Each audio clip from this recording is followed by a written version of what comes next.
We start off going to Jitters, seeing Allergy and Cecile looking way too good for this world, especially Aller. Actually, the video just started. It's way too early for all that, but basically, these three are planning a surprise for Barry's 30th birthday. Chester's in charge of entertainment, and since Allergy and Cecile are already decorated, all they gotta do is keep looking good. And now it's time. We see Iris and Barry walking into Star Labs.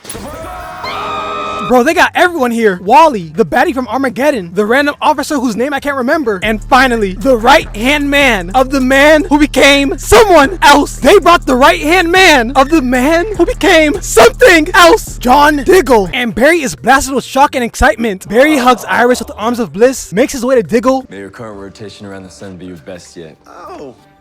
Okay. Barry had no idea what Wally was talking about, but he's glad he's here, and then has a group hug with the three musketeers. But now, it's time to blow this pop stand. Wally hands Iris a drink, but before she can share with Barry, the random pulls up, and apparently, he's having a debate with the baddie, and it's about some nonsense. So Diggle comes in for the save, but that's not the only reason he came, because he also has a gift for Barry. Barry opens the case and sees a bow, but not just any bow. This is the bow of the man who became someone else. This is the legendary bow of the man who became something else. Rest his soul. And Barry holding such a legendary bow causes Barry to feel every emotion known to man. It's hard to believe it's been 3 years, right? It has been 3 years since Oliver Queen, Green Arrow, has given his life for the universe and has also traded his life in exchange for Barry's and Kara's. Barry puts the bow down and then tells Diggle he cannot accept the bow. Barry, Oliver would have wanted you to have this. And once again, Barry refuses. But don't forget, this is a party. We see Cecile and the baddie having a sing-off. And let's just say, they're definitely singing, but the crowd is loving it. So that's all that matters, right? Wally walks over to Barry, reminding him, hey, this is the party. But then the topic switches as they begin to talk about Wally's journey to enlightenment. You know how I can project my consciousness into the Speed Force? Well, Wally has been doing that to find alternate timelines. And he's doing this because, since there's other timelines, there's probably a Wally that already achieved enlightenment. But Barry is still bewildered because Wally already seems so in touch with himself. True awakening requires a deep examination of the self, and when you have baggage like I do, it can hold you back. And the way Barry responded to this is kind of an L. What baggage? I thought the whole point of you going to Tibet was to deal with things from your past. Now, I know what you're thinking. Joshua, if Cecile said that, you would be tearing down mountains, grabbing lightning from the clouds, and juggling squirrels. And although you are absolutely right, don't interrupt me when I'm speaking. But here's why I'm not going off on Barry. You need to remember, Barry Allen is the same dude that thought he could defeat Oliver Queen. So in other words, he's not the sharpest tool in the shed. And Wally understands this as he calmly replies, Just forget it. You little bitch. Happy birthday. and heads back to the party, leaving Barry perplexed as he also returns to the party. We see Chester handing out drinks, sparkling cider for Iris and champagne for the dear Flash, and I have a cup of milk. And if you have a drink, it's time to raise your glass. And the crowd begs for a speech. Happy birthday, Barry. Speech. Barry gets a speech basically saying he's happy to have the baddies and the bros in his life. I love you all. And then we all take a sip, but their reactions go sour. Iris is looking gorgeous, and Allergy is looking bonito. Look at her. We need to focus. Iris tells us, Chester, this cider tastes a little expired. and it's not just the cider, because everyone is feeling it. And inside the drink, Barry sees traces of blood work. Everybody stop drinking. Now. But it's already too late as Iris faints, and like a domino in an earthquake, so does everyone else, including Diggle. But Wallace and Barry are still standing. My invitation must have been lost in the mail. And then he shows himself, oozing in, slithering like Randy Orton. Bloodwork has returned. I hope you don't mind me crashing your party. Oh, bro, I want to hate on him so bad, but that was cold. And he's not done talking that talk and begins to rage bait Barry. Why all the sour faces?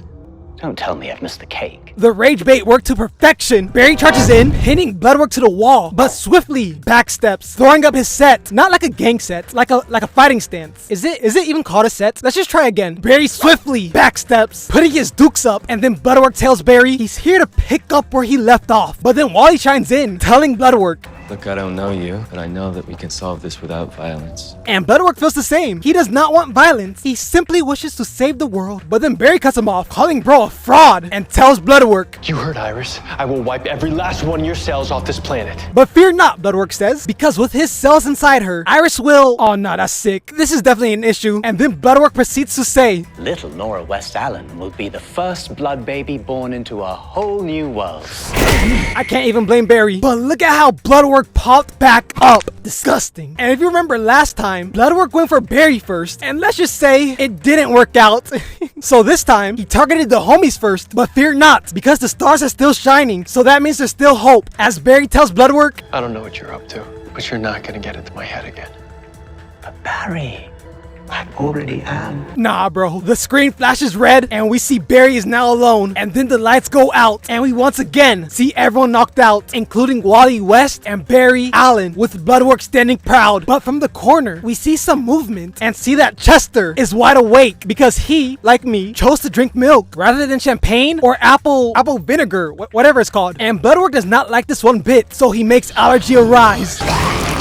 Focus, focus, focus. Chester is shocked, and it's about to get worse as we see Cecile begin to crawl, and everyone else arises and chase after Chester. But we see Iris slow to get up. You're sharing your oxygen with the embryo inside you, and she's sharing her healing factors with you. And because of that, Iris can fight back. But Bloodwork is not worried about that. We check on Barry, and I have no idea where he is, and neither does he, as Bloodwork appears, telling Barry he's going to take over Wally West. We go to Wally and see him in his childhood home, having flashbacks of his sorry excuse for her mother, and then Bloodwork shows himself, and bro came in instigating. I thought seeing your childhood home would be comforting, but suppose it is rather Spartan, especially compared to Barry's. Bloodwork then tells Wally that the multiverse is alive, to which Wally calls him a liar, because if the multiverse was alive, he would have still had his baddie. But do you remember when we were talking about Wally sending his subconscious to alternate timelines? That wasn't the case. Those were other Earths. Wally looks up, curiosity flowing through his eyes. The thought of getting back his baddie, the thought of getting back Jesse is currently running rapid. And then Bloodwork says, So isn't it possible that there's another Jessie Quick out there somewhere, just waiting for her Prince Charming to come and find her? bro, this is a masterclass of manipulation. Ayano Koji could never. And just for the record, Yuichi Katagiri, way better than Ayano Koji. But Wally remains strong. He will not be tempted, because do you really think turning Wally into a zombie will help him? No, by unlocking your true potential. Wally's eyes begin to glow as we see the universe, worlds combining, and astrophysicists. Wally stumbles back onto his bed, telling Bloodwork, You turned everybody I loved into your slave. That's not choice. but Bloodwork goes for the kill and brings up Wally's mother, a tragedy that Bloodwork can also relate to. My mother was diagnosed with HLH. I had to watch her die. And we have that in common. And that's the straw that broke the camel's back. We now go back to Chester, and Iris contacts him, and we find out Iris locked herself in the vault, which is actually not important, but what is important is the power cuts off. I've been waiting for you, Chaka. Don't you want to give your lover a kiss? Yes! Wait, no. Focus, focus, focus. Chester backs up, telling Allergy, Bloodwork is controlling your body. And what a powerful body it is. I think I'm gonna be sick. But to Chester's surprise, Bloodwork isn't gonna attack him, but the same can't be said for his minions. We go back to Barry, and he's standing up for Wally, but Bloodwork is distracted by the terrible lighting in this place. Jeez. Can I get a grip or an electrician over here? And just like that, we are now behind the scenes, and apparently, Barry's the star of the show. Bloodwork suits man's up, a baddie comes in fixing his face, and now it's time. Lights, action, cameras flashing, and Barry begins reading his lines. But the way Barry is reading, it's so lowbrow. Bloodwork is disgusted, and Barry backs out, stumbling into this coffin, and pop out goes the Killer Frost. Barry is in awe, reaching towards Killer Frost. It's okay that she's dead, Barry. It's more important that you live. Caitlin has pulled up, straight guilt-tripping Barry. You matter more than the rest of us. That's why it's okay that you got those extra years and we didn't. Barry tells Caitlin he didn't want those extra years. We check on Bloodwork, and he's disappointed, so much so that he allows Barry to wake up. And when Barry does, he sees Wally currently in timeout. Bloodwork comes walking out, telling Barry that him and the Wallmeister had a fun chat, but Barry refuses to allow Wally to be overtaken. Whatever Ramsey showed you, it's not real.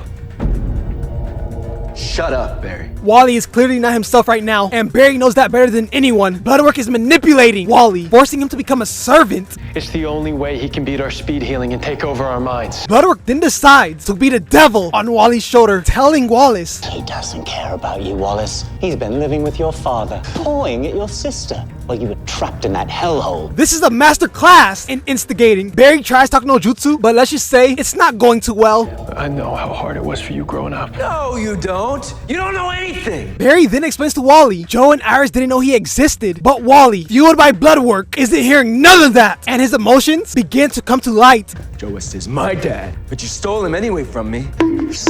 so selfish. Because you think that you're the only person that matters. But Barry won't falter. Barry will not give up on Wally. And sadly, I think he should, because we see Bloodwork in the back, smiling menacingly. But nonetheless, Barry tells Wally, Joe loves you, and I love you. Well, I hate you. Wally hits Barry with the reverse splash special. Bloodwork is accelerated as we see Barry in denial, staring Wally in the face as he takes his last few breaths before meeting his end. A white light flashes and Barry wakes up on this island. And in the blur, we see a man walking towards Barry. And it's not just any man. It's the man who became someone else. The man walking towards Barry is the man who became something else. Barry.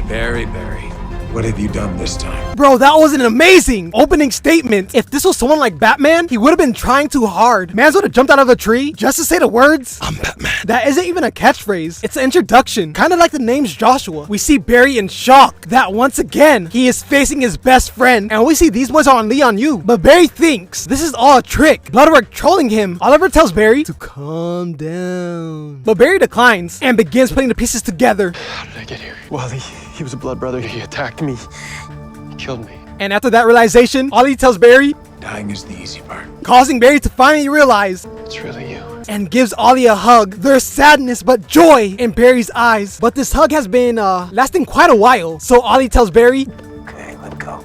Barry, let go. bro, I could truly go on and on about why this scene is so good, but the rest of the episode is even juicier, so we must carry on. Ollie tells Barry, If you're here, that means I'm really You're dead. Otherwise, why would I let you hug me that long? Barry then thinks about Iris, baby Nora, the world. But it's not just your world that's in danger. And here's the rundown. When Oliver Queen became something else, when Oliver Queen became the Spectre, he thought he was only creating Earth Prime, But I was also making something else. a whole new multiverse. And what Bloodwork is trying to do is Shido and all of them. He wants to spread his infectious cells to every world out there. No, I mean, Ramsey's powerful, but he's not capable of something like that. But with Wally by his side, he now becomes capable, considering Wally can project his consciousness to other Earths. But now we go back to Chester, and Bloodwork breaks the gift that Chester gave Allergy. But from outside the door, we hear a beatdown going down, and then the door opens, revealing Guillaume. She walks in, freezing all the moisture in Allergy's body, the same thing she did to all the others. And then Chester asks, Wait, how did you know to find me here? to which Guillaume responds, she felt a presence, something strong, something glorious, something else. And now that same presence is calling her elsewhere. But before we find out where, we see Wally zooming around the city, bringing Bloodwork to the desired location. And how did the citizens know to run? Anyways, Wally begins projecting his consciousness, and we see a portal opens, a portal to millions of worlds and worlds yet to be created. Bloodwork begins busting into portals, and Ollie can feel the disturbance and tells Barry what's going on. And you know Barry can't just sit on his hands, and tells Ollie to sub him back in. You have to get me out of here. It's not that simple. You have the power of a god. You can bring me back from the dead. But Barry misunderstood. It's not that simple, because there's a part of Barry that doesn't want to go back. Barry tries denying it, but the proof is in the pudding, so he finally comes clean. It's my birthday. All I could think about was everyone who couldn't be there. And very recently, Killer Frost died fighting Death Circle, and Caitlyn died trying to save her. And when Barry fights some random scientist, he gets more life. How's that fair? Life is a lot of things, Barry. Fair isn't on the list. But Barry doesn't believe Ollie. You don't really believe that. If you did, your mom wouldn't be alive again. Or Tommy. Or Lance. You used your powers to bring back everyone you love. Not everyone. Ollie did not bring back his father. Barry apologizes, and look at how Ollie responds. Ollie, I'm sorry. It's okay. This response alone shows how great Ollie is. Do you know how easy it would be for someone to get mad at what Barry said? To get offended at what Barry said? But Ollie chose to understand where Barry's coming from, what Barry is currently feeling, rather than just rash out. And then Ollie tells Barry he feels as if he wasted his life. I was drowning myself in this sea of pain. It is something that you have to learn to live with. Now this scene was beautiful, but why is Ollie talking like his life was a waste? That's the one thing I don't like about this scene. But now it's time to bring Barry back to life. Wait, hang on, you're not gonna boop me again, are you? It kind of killed the Speed Force last time. I'm not gonna boop you. Barry is now back from the dead. Living hurts. And so is Oliver Queen as he helps Barry up. And the only reason he's able to pull up is because the multiverse is in danger. I think you missed me.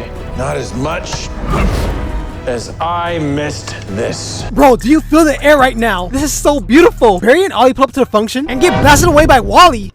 How is that possible? The attack on the multiverse is weakening my powers. And what Ollie needs is a clear shot at the breach. Team Arrow walks up and Barry once again tries to talk no jutsu, but Wally is too far gone. So now it's time to book it. And now it's Ollie versus Bloodwork, or should I say his minions. And look at Ollie's reaction. This is gonna be way too easy. Ollie should have fought Wally instead, but Oliver did already beat Wally before, so this is better, I guess. But we mustn't focus on the past because the zombies are getting closer. Ollie runs up, shooting the first guard, slips the strike, throws that bozo to the floor. You ever seen pigs fly? Catches the guard's arm, kicks the doofus behind him, gives that same treatment to the riot shooter, and finally slams his bozo to the floor. And I want y'all boys to know, Oliver isn't using his powers. He's doing this solely as the Green Arrow. Now back to the hands. Ollie blocks the strike, hits a John Jones elbow, giving Ollie time to push this loser, kicks the riot shooter's weapon, and swings the bozo out of frame. Get out my face! Oliver looks up, aims his bow at the portal, but a riot shooter ruins the fun and starts roaring at the camera. All that noise just to catch an arrow to your heart? No Cupid, stupid. I'm Cupid. Stupid. Ollie breakdance kicks this officer to sleep, blocks the incoming strike, kicks the shin, get a close-up, flips over this doofus's back while simultaneously throwing him, then transitions to punching bro in the face and somehow made man's hit a cloud 9. Peep the front flip, grabs the back of the skull and effortlessly sends the coward flying. And here comes the airplane, but the job's not finished. Peep the 360 weave, heading straight to a grab, knees the gut, kicks the idiot who tried to be a hero, then throws his poor soul by his head. And there's more where that came from. Weave the strike, put the bozo to sleep, and this last guy, he gets it the worst. Block the baton, parry the jab, grabs the arm, breaks it again, proceeds to break it again, and makes man spin like a ballerina. Bro, he got his arm broken in 37 different places. We now go back to Star Labs, and Kiyomi approaches Diggle and sets Diggle free. And I don't know how I didn't notice this, but Kiyomi is kinda cute. Bro, you guys gotta give me that one. Kiyomi, cute. Bro, that's lyrical genius. But right now, we have more pressing matters. Diggle asks for Barry, and Chester doesn't even respond. He just hands Diggle his gear, and Diggle understands the situation he's in. But as for Barry, we see Barry and Wally zooming across traffic. Wally is on Barry's tail and tries hitting mans with that bloodwork goo. As these boys run up a building, they run back down. Barry weaves the strike, but now these boys are running side by side. Barry dodges the goo, hits a Kyrie Irving cross, and grabs Wally, hitting him to a wall. But Barry will not fight him. Barry will not fight Wally. And once again, resorts to talk no jutsu. I'm sorry for all the times I've made you feel like you didn't matter. And we see it's getting to Wally. Wally begins going crazy, having flashbacks of when he first met Joe, when he was a duo with Iris, and finally, when he hugged his father. And that gives Wally the strength to cast out bloodwork. And the first thing Wally does is hug Barry. I'm sorry. I came back. Truly a beautiful moment. Back to Oliver. He gives this guy a free piercing, sticks the riot shooter, blocks the strike, blocks the incoming, hits an obese kick, brings the incoming to his knees, hands out brain damage, hits a Hurricane Rana just to flex, and sucks the guard to sleep. And now it's time to 1v1 bloodwork. Diggle has arrived. Ollie is an all-seeing Diggle, his best friend, his right-hand man, and Diggle is an all-seeing Ollie. I can explain. Doesn't matter, man. Bro, this makes my heart feel all cuddly and warm. John Diggle never got the chance to say goodbye to Ollie, but when Ollie comes back, Diggle doesn't care why. He's just happy to see his best friend. But bloodwork ruins the moment, becoming whatever this monstrosity is. And for the plot, bloodwork hits Ollie and Diggle away, but then Wally and Barry pull up, running around bloodwork and tie him down with a lasso. Bloodwork tries to break free, but it's already too late. His fate is sealed. Diggle alley-oops Oliver's bow, and now it's time for greatness. Ramsey Rosso!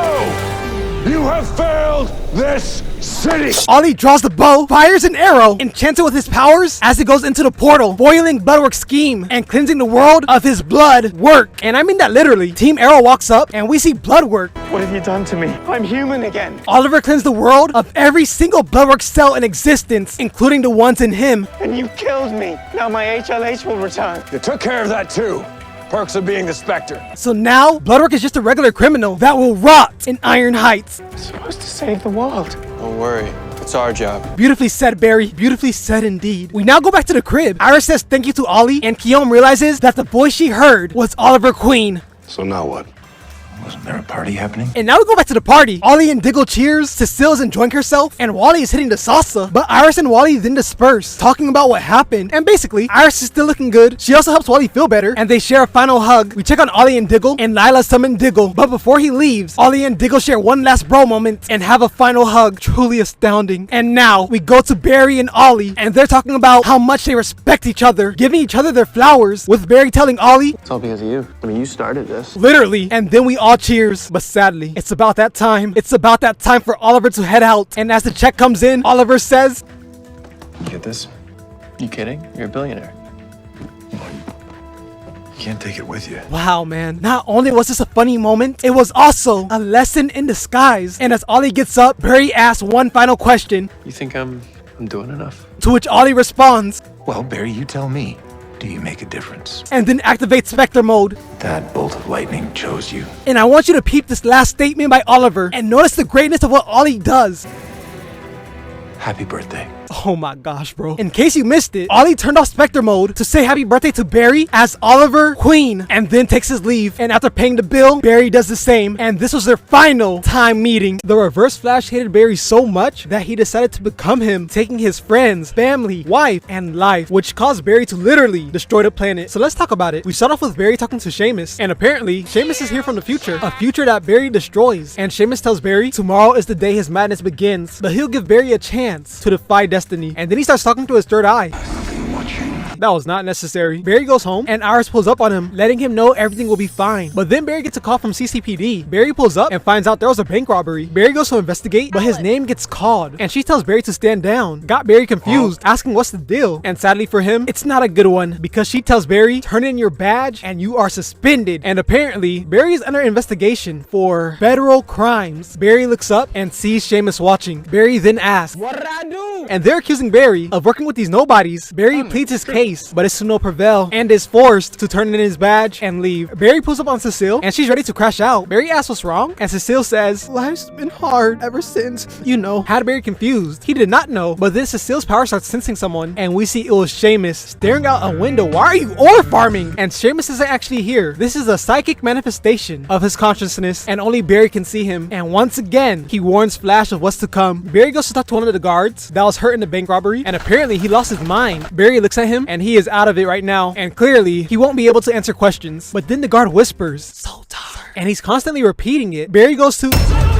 Bro, when I tell you that scared the muffins out of me, I had to continue watching like these. And then he lays back down, still whispering, Zoltar. Barry gets on the phone with Caitlin and tells her he found a clue, but now's not the time because Star Labs is getting shut down. Barry pulls up and we find out they're getting kicked out for safety hazards. Chester even fact-checked it, and bro is talking about demolishing Star Labs. Now the plan is grab all the valuables and get Ghost. We see Barry talking to Gideon, and he tells her to do whatever this is, and Gideon tells Barry if he doesn't wipe all the data, including her, his secret identity is at stake. So with no other option, this is where we say goodbye. And with that, the team leaves and they head to this apartment, and the team is already losing faith in Barry due to what Seamus said. And Caitlin, who's been here for 8 seasons, is still doubting Barry. But Barry has something to restore their faith. Zoltar. Barry goes to talk to Iris, who finds out Zoltar is a meta. Iris has been a W so far, and she's the only one who still believes in Barry. And now we see Zoltar. Barry pulls up on her and he's on business and immediately starts running at her. But Zoltar becomes Itachi, putting Barry in a genjutsu. And once he snaps out of it, we see Caitlin aiming the stick, Allergy ready to radiate, and Chester being Chester. And they tell Barry he was crashing out, almost hit Chuck with lightning. Barry tells them he didn't do this, but they say they saw him. So Barry tells Caitlin to run a scan, and it works in Barry's favor. Anyways, Barry tells the team about Zoltar, and he goes looking for her. Chester contacts Barry, letting him know he found Zoltar, and she starts controlling the whole block. And she did all this for a painting. Bro, you decided to be a painting for this painting. Flash pulls up, getting all the citizens out of there, and now they're face to face. Zoltar walks up, freezing Barry, and then she lifts him up and starts cracking his bones. Barry is screaming in agony. How could he not be? He's getting bent like a spoon. But Barry starts generating lightning, but this time within himself, and he starts oozing electricity until finally he busted out, hitting Zoltar and hits his cold landing before handcuffing Zoltar. And everyone who Zoltar controlled is now safe. And with a victory like that, Barry tells the team, why don't we meet up with Iris at Joe and Cecile's?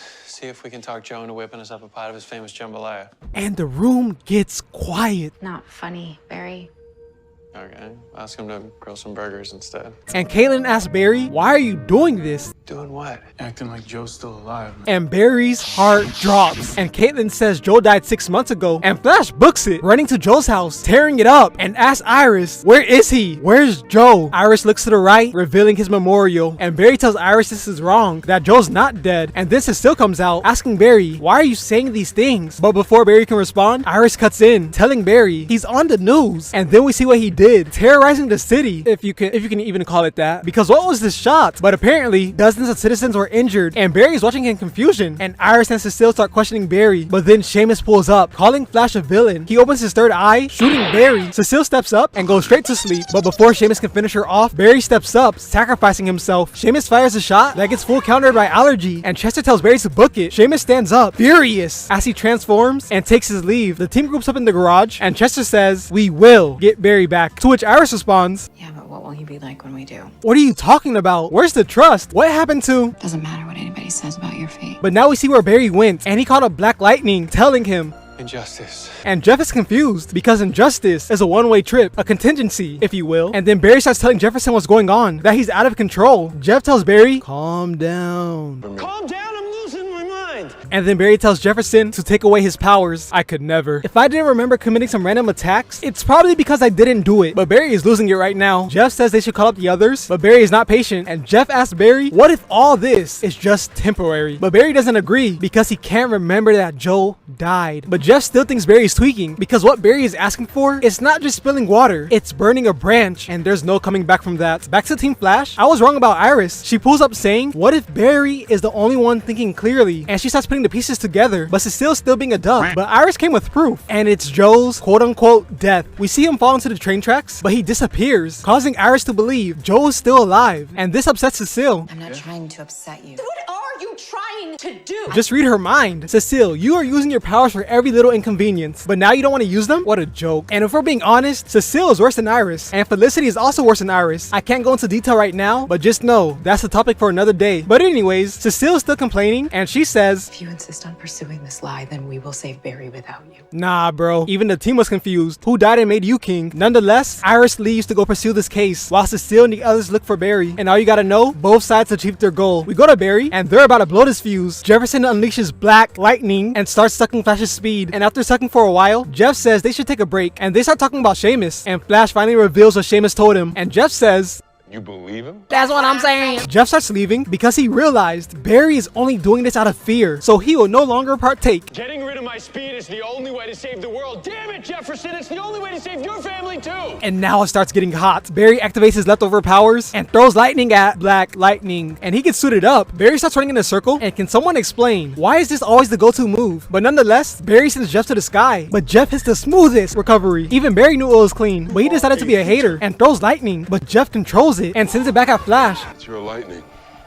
You keep it. I can't lie, that was a bar. Jeff goes to help Barry up, and Barry says, Do you remember why we call our safety plan Injustice? Because if one of us goes rogue, the rest of the world doesn't stand a chance. and he starts zooming across the facility. I don't even know what's going on, but what I do know is Barry ends up crashing into Green Arrow's uniform. The man who became someone else. The man who became something else. Barry and Jeff are both laid out. Barry gets up and sees what he caused. He sees that he dishonored Oliver Queen's legacy. Flash says sorry, and they call it bygones. Where's the future? It's right here. Whose life is this? Mine. So what are you gonna do with it? Live it. Never back down, never what? Never give up. Never back down, never what? Never give up. So poetic. Jeff goes to help Barry up. Seamus lays Jeff out and grabs Barry by the throat, but before he can kill him, Iris pulls up, saying Barry is innocent, but Seamus is not hearing none of that, and he goes for the kill, but Jeff comes in, holding Seamus back, and Iris tells Barry to run to the future to see who really caused Armageddon, but Barry doesn't have enough speed force, so LTG offers some still force, and Barry books it, and we see Barry is now in 2031, and sees a sign that says, Private Event, West Party. Barry walks in, hearing a familiar voice, a voice talking about finding the love of his life, Iris West, and Barry can't believe it. He can't believe the man he sees. Thawne, the reverse Flash, is getting married to Iris, and then they see him, and Barry is not welcome with open arms. He's getting dirty looks from everyone, but receives a smirk from Thawne. Barry starts telling the team he's not the bad guy, and Iris is his wife. Cecile reads his mind and knows Barry is telling the truth, but she doesn't buy it. And wait, did Cecile not ever read Thawne's mind? Can't she feel emotions? I'm pretty sure Thawne has enough negative energy to be felt from miles away, but with Cecile being useless, Barry decides to suit up, and when he comes back, he's wearing the reverse Flash's drip. You're not the Flash. I am. And now they're face to face. Thawne tells Team Flash, lock in, and kicks it off with a lightning strike. Barry gets up once again, pleading to the team, but they're not buying it. Thawne throws lightning, but Barry weaves it and throws lightning of his own, but Thawne gets shrunk and resized by this guy. Barry then runs up, hitting an uppercut, half Thawne flipping mid-air, but Barry gets shot by a paralysis ray, and Batwoman comes from the top rope and gets hit with a Superman punch, and she started feeling herself. That 360 was not necessary. Barry gets up and then hit with a roundhouse kick, getting stalked by whoever this is. The Bat comes back in, breaking Barry's arm and putting him in a DDT, and she alley-oops Barry into the people's elbow, but it's not over. Allergy comes in blasting Barry, and with all hope lost, Barry gets up, running and grabbing Iris, and Thawne chases them. Barry brings Iris home and starts pleading to her, telling Iris that Thawne changed the timeline, but Iris isn't hearing none of that, so Barry goes to Unreliable. Iris, you're my lightning rod. To which Iris replies, "You are psychotic." And then Barry gets snatched by Thawne, and here's where Thawne explains everything. And made sure that I was the one struck by lightning. I was the one that Iris West wrote about as the streak. I led Team Flash. I was the one Iris West fell in love with. I stole your life. Bro, what is wrong with you? This is the ultimate. It was me, Barry. And you're probably wondering why. Why did Thawne create this reverse flashpoint? Because after our last encounter, it was clear to me you were faster than I was, and that the only way to defeat you was to become you. So instead of making gains in the gym, you decided to take this man's whole life? Bro, there is levels to this villain stuff. Godspeed could never. And you guys remember when Flash was on the news? That was Thawne. Made you think you were crazy. This man Thawne knew Team Flash were a bunch of imbeciles, and they played right into his hands. And now we find out Barry's speed is at 5%. Barry starts telling Thawne about Armageddon, but Thawne doesn't believe that. The only thing vanishing will be Barry Allen. And you want to know why? I killed you as a child. Thawne took Barry's whole life and killed him as a child. Barry tries punching Thawne. That's a temporal fade, pal. And at the stroke of midnight, this timeline will solidify and Barry will cease to exist. Your precious Speed Force cannot help you now because in this timeline, she chose me and Iris chose me. I've won. I finally won. Who's faster now? And strikes Barry with lightning. Barry gets up and goes to Jitters, and he sees on the news Damien Dark, who killed Cisco, the Legends, and Ray Palmer, courtesy of Ray Palmer. And then Barry hears that they were teammates. We go to Damien, and Barry pulls up, asking for help, and Damien can tell Barry is running on empty, but Flash comes up with a beautiful excuse, and now they get to planning. The first thing they need is a PED. Particle eradication distributor. And it's currently being held at Star Labs. We go to Star Labs and we see this baddie talking to Allergy, and then they get sent flying. We check on Chester and Bro, and they start getting choked. And while Damien is using the Force, Barry's looking for the PED and he finds it. But then they start tweaking and Cecile pulls up, but Damien handles her, and they can't just leave like this. It's time for a finishing blow. But Barry grabs Dark and brings him to base, and Dark starts questioning Barry, but Barry can't play this one off, and Dark starts choking him, asking Barry, who are you really? So Barry reveals the truth. Thawne is the real Reverse Flash, and he's erasing Barry from the timeline. Man, he is good. But now the question is, what does Damien do with Barry? To which Barry replies, you can still offer a helping hand, and then brings up Nora. No, not that Nora. His daughter. No, not his daughter. Damien's daughter. Telling him she's supposed to be alive. And Damien fact-checked this, and we see Barry was telling the truth. So Damien agrees to help, and we find out in order for this to work, Barry will need to hit Mach 20. Is that a problem? Well, yes. To reach Mach 20, Barry needs a 40,000 mile runway, but Damien has that covered. But there's one more problem. The pressure that Flash would be putting on the Earth would cause volcanoes to erupt, ice caps to melt, earthquakes, tsunamis. Maybe Armageddon. So in order to save the world, Barry has to destroy it. Now here's the breakdown. Barry will have 2 minutes to accelerate before destroying the world, and the odds of that are 2%. And keep in mind, Barry's at 5% speed, and because of that, he's doubting himself. But Damien gives him some words of wisdom, and they get ready for business. We check on Star Labs, and they get a read on Barry's location, and he put up on Iris, telling her that he loves... Thawne pulls up, telling Iris, shoot Barry. And Barry is using his best talk no jutsu, and says, I love you, Iris. And then Iris shoots Thawne and tells Barry, go. Iris gets a lot of hate, but this is a crazy W. Her feelings for Barry were so strong that in an alternate universe where he's the quote-unquote villain, she still chose him. Barry pulls up on Damien, they shake hands, and begin the mission. We go to Star Labs, and the city's already being destroyed. Caitlin asks where's Thawne. I'm right behind him. Barry still doesn't believe in himself, but Dark reminds Barry what it is he's fighting for, and Thawne is gaining on Barry. You're too late, Alan. You're too late, Alan. But then Barry thinks of Iris and all the moments they had together. We check on Iris, and she says, and Barry feels the love, and he goes plus ultra, making it back to 2021, and he pulls up on Seamus, exposing the truth, and we find out Iris helped Barry reconnect to the Speed Force, so I'm guessing that's why she had lightning in her eyes. Seamus goes to the future to see if Barry's lying. Meanwhile, Barry groups up with his team, and he gets on the phone with Joe, but it's not all sunshines and butterflies, because we see the Reverse Flash saying, I will change what's about to happen, and you will help me. But before we find out what he's planning, Barry runs to Joe's house, giving him a big hug and tells him what happened, including Thawne killing him. We go to the police department and Thawne pulls up and Team Flash gets word about it, but Barry is taking his time. But then we hear a voice of a woman who became someone else, a voice of a woman who became something else, and it's Mia Queen. She drops in, dropping Thawne to the floor, and how hard you have to leg sweep someone for them to do a whole flip, and then she aims the bow, asking for William, and obviously Thawne doesn't know who William is. He has better things to do with his life, like ruining berries. But then he starts fading. Oopsie. That's a temporal fade, pal. And this gets Thawne heated. He blasts Mia and pins her against the wall, and then he goes to Oh Reliable, the vibrating hand. But Barry finally pulls up, pushing Thawne out the way. Thawne gets up, and now his plan is in motion. He didn't come here to fight. He came here to make a scene, so witnesses can hear what he has to say. I need you to save me. Is this nigga serious? They bring Thawne to Star Labs, and he's going through it. And then we find out Thawne is being erased from time. And if he's erased, then he'll be gone forever. And the team is trying to figure out what to do, which had Mia confused. And she dipped and went straight to training. And Iris is behind her, asking Mia, why did you come to 2021? And Mia tells her, for William, and shows Iris this rock. And I'm not gonna lie, how are you the Green Arrow with perfect nails? Does that not make it difficult to shoot? But nonetheless, Mia's on that Oliver timing, to which Iris says, that in order to protect his city, he had to take lives. But all he ended up doing was ruining his own. Iris, you're doing so good. Oliver isn't perfect, sure, but to say he ruined his own life is wild. He gave his life in an instant to save 1 billion souls. He also gave his life to save your husband and Supergirl, and he said he would gladly do it again. So to say he ruined his life is wild. And then Mia tells Iris, Thawne killed your dad and then tricked you into almost marrying him, all the while making you believe you had a choice in it all. You think my life will be ruined if I kill? What about yours if you don't? yeah, she deserved that spinoff. We check on Thawne, and he's talking to Caitlin, and he starts rage baiting. Your idiot fiance died years ago. You could have moved on. You should have moved on. But instead, you're exactly where you were 8 years ago. Pathetic. Caitlin walks away and tells Barry, we need to let Thawne die. Barry pulls up on Thawne, asking, why did you create a reverse flashpoint? Why did you steal my life? It was the best way to hurt you.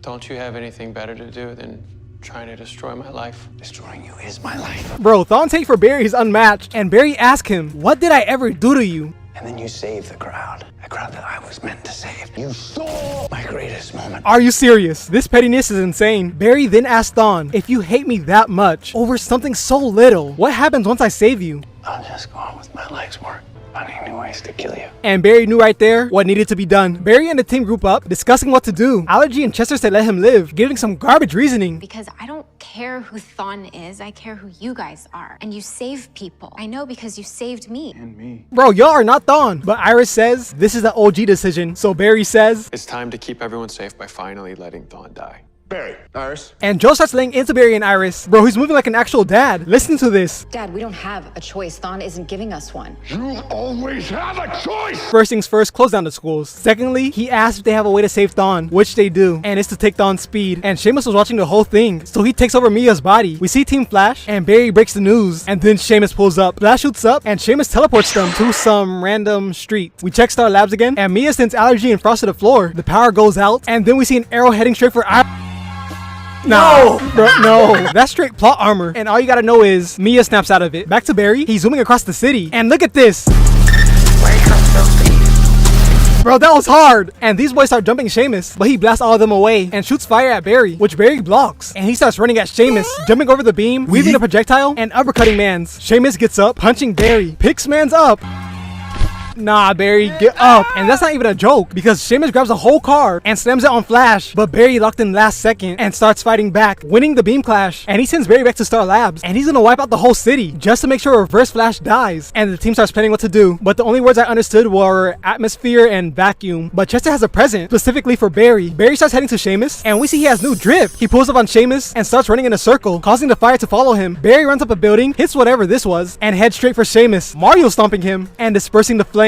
And he goes out in a blaze of glory. Flash runs to Star Labs, and he starts saving Thawne. And when he does, Thawne is not happy. You took my speed. My speed is my life. You took my life! It might be over for Barry now. We start off seeing this off-brand speedster who's named Mina. And for the next 3 minutes, she's an artificial speedster, which is kind of lame. But I mean, 3 minutes as a speedster is basically 3 hours, right? And then we see Barry pull up behind her, challenging Mina to a race. And Barry is dusting her. So much so that Mina hit Mans with a cheap shot, got Barry rolling through the dirt. But Barry knows a good dry cleaner, so he's not worried. Mina pulls up, apologizing. And Barry tells her what she did was create a lightning bolt, something he couldn't do until season 2. And then we see Barry's glove smoking due to the artificial lightning and the official lightning interacting with each other. And they were gonna run some biometrics, but Mina's speed is running out, so she hits the dash. Barry heads back to base, telling the team what happened with Mina, and Allergy is not buying it, asking Barry, what do you Mina? And then Chester suggests that Barry should go scan her player build to figure out how she gets her speed, and Barry does just that. Also, just so you guys know, Mina does not know that Barry Allen is the Flash, so Barry's excuse for meeting with her is that the Flash wants him to see the machine, so Mina agrees to show him, and we are met with this oscillation chamber. Barry is amazed. The equipment, the chamber, the entire lab is just sensational, and Mina decides not to just be beautiful, but to also be humble, telling Barry that her colleague did all the heavy lifting, and actually, he's pulling up right now. And then we see her colleague is Thawne, the Reverse Flash. Barry is shocked, confused, disgusted. He cannot believe what he is seeing, but right now he has to save face, so he musters the courage and shakes Thawne's hand. Barry here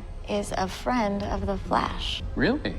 Yeah, you know the Flash. And after hearing that response, Mina asks if they met before, and Barry starts getting flashbacks of the man who ruined his life. And as for Thawne, he says, but my memory is a little hazy.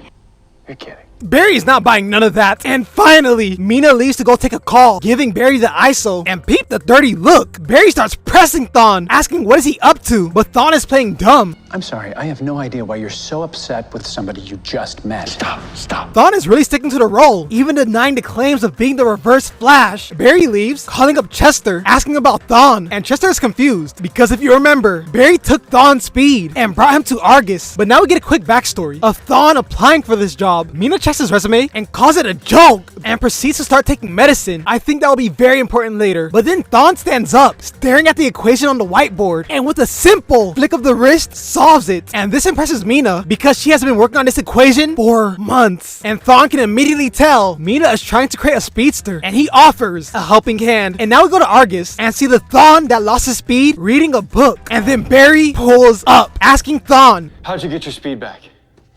I didn't. Stop lying! and then tells Thawne about the other Thawne, asking who is that Thawne. I don't know, and I don't care.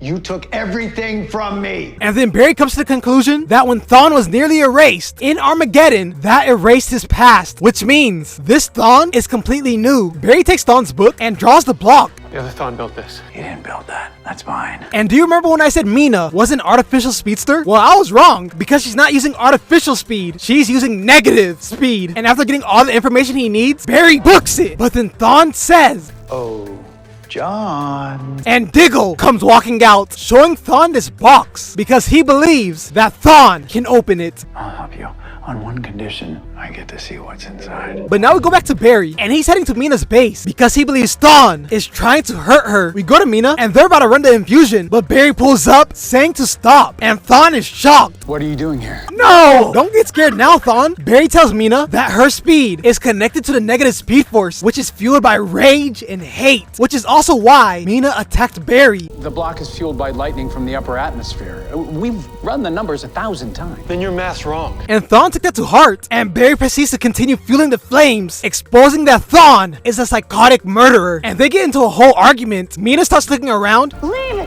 him alone! And then the experiment starts going bad, but like, why would she do this? I feel like there's other options she could have tried. I mean, you had both their attention when you said leave him alone. You could have just followed up from there. Anyways, Barry books it, trying to save her, but gets blasted away by the lightning. And then Mina's eyes turn red, the black lightning radiating from her body as she slowly walks down the steps and proceeds to say,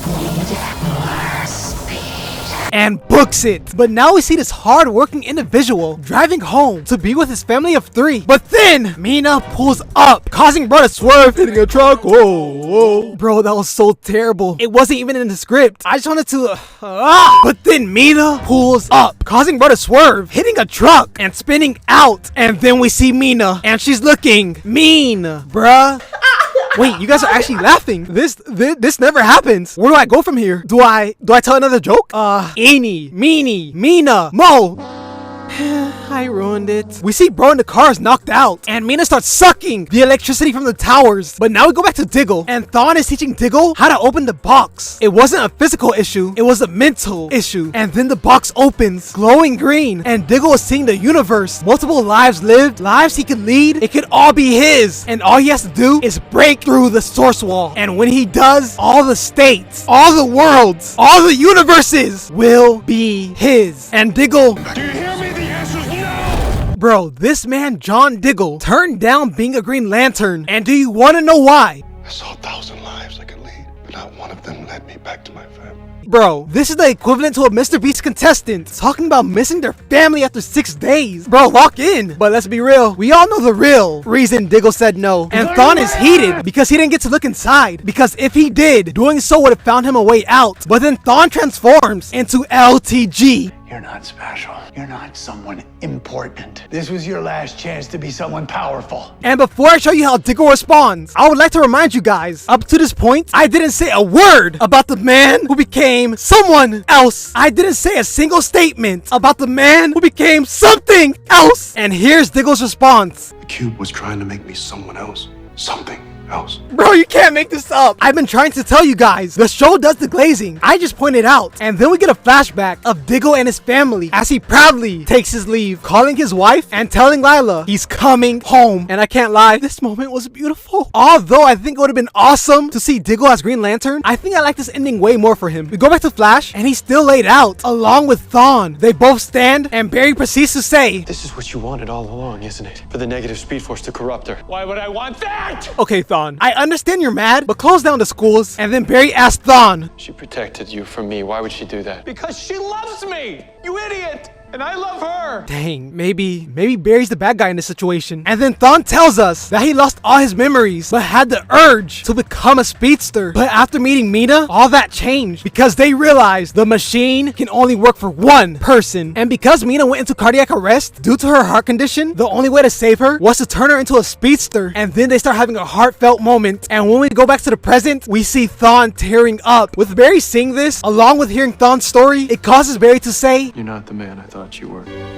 And then Chester hops on comms, telling Barry about Mina, finding out the negative speed force is making Mina absorb electricity because if her time limit runs out, the negative speed force will lose its grip on her. And then we see Mina, and she pulled up to this Hoover Dam and starts sucking the energy from it. But then Barry pulls up, hitting Mina with whatever this was, and tells her, If this dam breaks, thousands of people could die. Then let them. Yeah, no, she has to go. And then they start booking it, running on water. And this is all part of Barry's plan because Allergy and the team are pulling up. Back to Mina. And then Barry starts zigzagging, weaving all the shots. Then jumps in the air, hits a 180, and throws lightning, causing an explosion on the water, sending Mina blasting off away. And we see Thawne is watching in horror as Barry pulls up, seeing Mina knocked out. But then we hear thunder. Mina starts radiating, and lightning comes from above and strikes Barry, laying him out. She just summoned power directly from the negative speed force. And because of this, it canceled out Barry's power. Mina gets up and starts calling Barry pathetic, saying she wouldn't even keep him as a slave in her empire. But then the team pulls up with Thawne crying out to Mina, but she starts vibrating that hand as she walks towards the Flash. But Thawne blocks her path, telling Mina, "Because I'd rather die than lose you." And then he continues that talk no jutsu, calling her a genius, saying she's wifey material, and above all, beautiful. And then for the final blow, he says, "I love you, Mina." And that was the straw that broke the camel's back, bringing Mina back to her senses, and they embrace. But now we go back to Mina's base, and Chester's running diagnostics to make sure everything's okay with Mina. And then she says, I am so sorry. I didn't listen to you, Flash. And Barry's response, it's basically him saying, it's all good, my team never believes me either. And then Thawne and Mina talk about destroying the block, but Barry says no, because he believes that Thawne can keep Mina in check. And they start getting to work, but then Chester's tablet starts beeping, and we see he got a message from Ray Palmer, courtesy of Ray Palmer. And he tells us that the frauds of tomorrow had an altercation with a reverse Flash, but in the end, the time wraith saved Thawne from Black Flash. My powers stripped, I was re-educated and assigned here to protect this fixed point.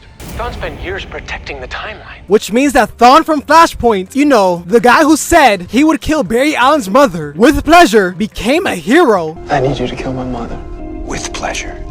And this Thawne, we can only assume, was also given a second chance by the time wraiths. And then we go to Evil Thawne, and he's staring at the ceiling, reminiscing about the times with the Flash, wondering where did it all go wrong. And then he hears a voice. We've been looking for you, Eobard. And this voice has been searching for Thawne and was only able to find him because of the Green Lantern light. Thawne stands, asking, what does this mysterious voice want? And then It's time to fulfill your destiny. And before we figure out what happens to Thawne, we go to 2049 and see Nora looking absolutely stunning. And Bart's here too. And apparently, they're about to game on. And Bart is not top 500. He's top 10. So he will absolutely destroy. That's my global ranking. Bro, this man Bart lost in 5 seconds? You said you were top 10. How many players are there? 11? Anyways, Iris ends up calling. So Bart shuts the game down and grabs his books. I was just pulling an all-nighter studying for this midterm. Yeah, no, you weren't.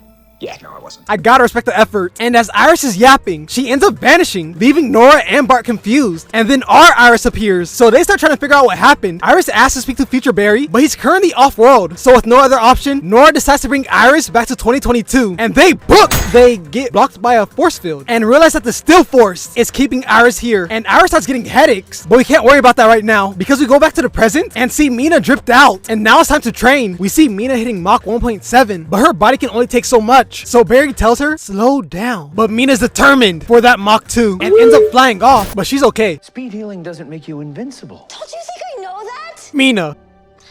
No, I'm sorry because I didn't want to do this, but you officially get a threat badge. And then she runs away and Barry follows. And then we see Mina pull up on these dumpsters and like, why dumpsters? You could have been anywhere else. You have super speed. You are never far from anything. Barry pulls up on Mina and she's apologizing, ready to give up because of one mistake. Listen here, ladies and gentlemen. A wise man once said, it's better to try and embarrass yourself rather than do nothing at all. Barry then asks Mina, why do you feel this way? And that's because she doesn't believe she has what it takes. She's constantly comparing herself to the Flash. I'll never be the person you are.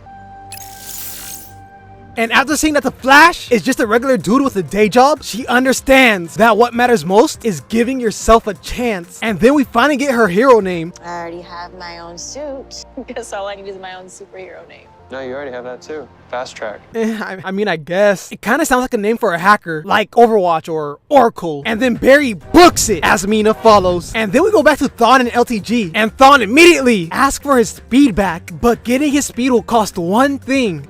Life.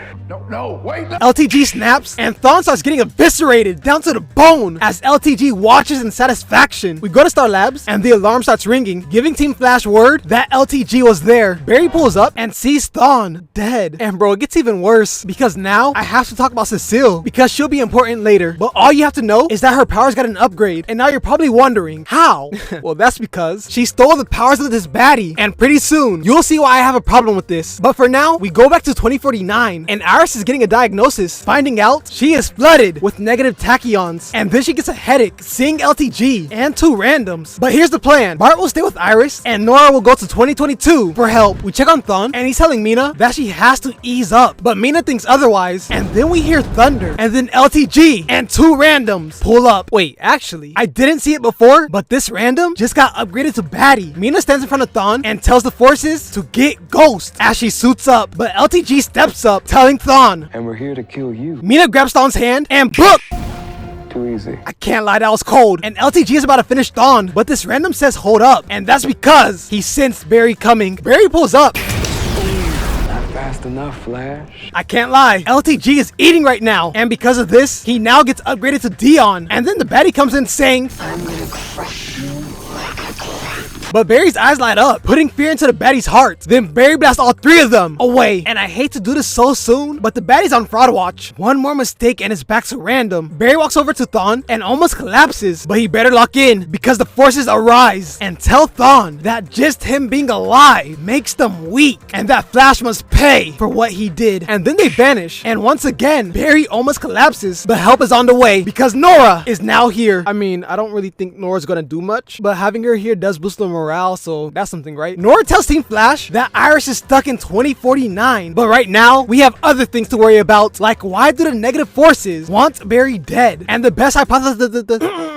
And the best hypothesis we have so far is that when Barry took Thawne's speed, it killed the negative speed force. So because of this, the negative forces not only want to kill Barry, but also want to get rid of the positive forces. And that plan is already in motion due to Iris's time sickness. If you remember, Dion was protecting Iris, and something he didn't know was that the sickness is contagious because it spread into the positive forces. And then Barry tells Nora to run back to 2049 to protect Iris, and with concern in her eyes, worry in her heart, Nora runs back to 2049. And then Barry, Allergy, and Chester get to prepping. But now we go to Cecile, and this scene makes me sick because Cecile tells baddie number 2 to use her powers just so she can steal it, and then has the nerve to act surprised. And you're probably thinking, Joshua, she stole the powers of a criminal. Why does this bother you? It bothers me because this is the same show that made a big deal of taking people's powers without consent. When Cisco got grabbed by Killer Shark, about to become shark food, screaming in terror, Barry decided forget about consent and injected King Shark, saving Cisco's life and turning King Shark back human. And rather than say thank you, here's what Cisco and Caitlin said. You said you wanted me to call you. It was so that we could ask Shay if he wants to take the cure, right? Kayla, because you know out in the field you didn't really give him much of a choice. But that was kind of hard to do when King Shark had you dead to rights. And guess what Cisco's reply to that is? We had a way of communicating with him, and you barely gave that a shot. We could have tried again. Cisco, communicating? Did you think he was gonna whisper sweet nothings into your ears? Why are Cisco and Caitlin looking confused? And they actually made Barry feel bad for what he did. Why is Barry getting this treatment, but Cecile gets off scot-free? And no, Rosa, you are not the good cop in this situation. Because you stole her powers too. But back to the story, we check on Mina and Thawne, and they're having a heart-to-heart. Mina is upset, telling Thawne, This was always supposed to be you. I never wanted to be a speedster. I still don't. and she's scared that she'll disappoint Thawne. But like any good boyfriend, Thawne reassures her, telling Mina that he's proud of her. Only there was a way for me to share this gift with you. Barry walks in, telling them that Mina can share her powers and turn Thawne into a speedster. Surely this won't go bad. We see lightning in the air and Mina in the block, and then Chester checks his PC and sees that the negative forces are pulling up. The negative forces want to fight? Let's give it to him. Bro, I need me an allergy. And then Barry tells Team Flash to hold off the negative forces while Mina shares her powers. And before they start, Barry gives Thawne his ring. And then we see the negative forces pulled up. And peep the walkout from Team Flash. What is this, the B team? You gotta be kidding me. Bro, you are in the same category. We check on the baddie. No, not that baddie. The random. And she... Okay. Anyways, Dion snaps them away. And as for Mina, she officially shares her speed. We check on Team Flash, and they're about to get cooked. But Barry pulls up, getting them out of there, and then faces off with the negative forces. But he's not alone, because Thawne and fast travel, I'ma just stick with Mina, pull up. And the randoms are shook, but Dion is ready for smoke. Team Flash runs up, weaving the shot by the random, hitting this elegant 1080 spin, shooting a key blast at the random, and then sends the other random flying. We check on Dion, and he slows down Thawne and Mina, but he didn't slow them enough as he gets sucked in the face, but hits a beautiful recovery and then snaps the lovebirds away. And we see his anger causes Iris to wake up and gives her visions. But back to the Flash, he once again gets joined by Thawne and Mina. And then Barry, did he just bring these boys into Flash time? But anyways, he tells them to hold off the forces while he charges his final blow. Barry books it, and Team Flash starts running around the forces. Back to Iris, she's having more visions. The sacrifice isn't Thawne. And then we see Dion just smiling. We check on Barry and see him zooming. Nothing but pure determination behind those eyes. Team Flash gets out the way and Barry pulls up, throwing lightning. The real sacrifice is...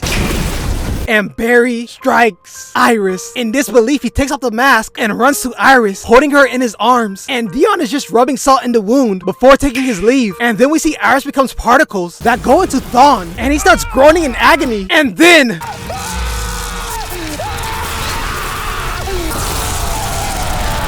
Thawne says, Thanks for the resurrection, Flash. I can't lie, that was the perfect one-liner to say. And then Thawne starts explaining everything. The negative forces brought him back to life because they needed a fourth member. And look at Barry. You see him crying. You see him hurt. You see him in pain. And then Thawne says, Here's what's really funny. Killing your mother led to the birth of the Flash, and killing Iris led to the rebirth of me. So I guess you could say your mother and Iris were good for something. And that broke the camel's back. Barry starts striking Thawne, no holding back, full intent to kill. And then Nora and Bart pull up. If you do this, you'll be just as bad as him. And after hearing that, Barry stops the attack. And then Thawne says, You better finish the job! Because if you don't, they're next. and Barry wants to kill him, but Nora reminds Barry that Iris is alive because they're still here, and Thawne just smiles as he disappears. The team goes back to base, and Cecile reads Barry and Mina's emotions. They're both hurting. Did you really need powers to figure that out? Anyways, the team gets to planning, and the plan is to send Barry to the negative speed force. And let's just say, for this plan, there will be no ifs, ands, or buts. But then we see Iris, and she's with Damien Dark. Does that mean that I'm dead? No, it doesn't. And now we go to Thawne, and he got sent to the home of him and Iris. And then the negative forces come out, telling Thawne the negative speed force tapped into him. The negative speed force chose him as the avatar. And because of this, they start transforming Thawne. We go to Mina, and she feels like Thawne turning evil is her fault, so she's gonna destroy the block. But Barry pulls up, letting her know not to do it, because it can still be useful. And here's the plan in motion. Mina starts charging herself up, and then shares her speed with Barry. And we see it work to perfection. And bro, I didn't even realize Barry was so hungry for smoke that he put up to the home of the negative forces. Barry sees Thawne, and he's confused. And then the other forces come out. Look at her! That's Yari, that's my girl, bro! And Dion tells Barry he started this war, and then kicks Barry out. And then the computer starts beeping, and we see thunder in the sky, and lightning comes striking down, revealing Thawne. Bro, why didn't they give him a chin strap? The negative forces have no fashion taste. And then Thawne starts walking around, raining havoc. And we see Team Flash watching this on the news. We go to Iris, and Damien Dark tells Iris, if you want to leave this place, you gotta do it yourself. And then ask her, Hell, you face certain death over and over and over again. And every time you should have died, only you didn't. Why? Because I always had help. And thanks for playing wrong answer. this man Damien is hilarious, but the correct answer is, it's because Iris is a survivor, and Iris realizes what it is she must do, and she breaks free. Back to Thawne, he's still terrorizing the city, but Team Flash pulls up, getting the citizens to safety, and then they face Thawne and start running around him, preparing a family Kamehameha. Bart throws, Nora tosses, fast travel flings, and Barry chucks lightning at Thawne, sending man to the ground.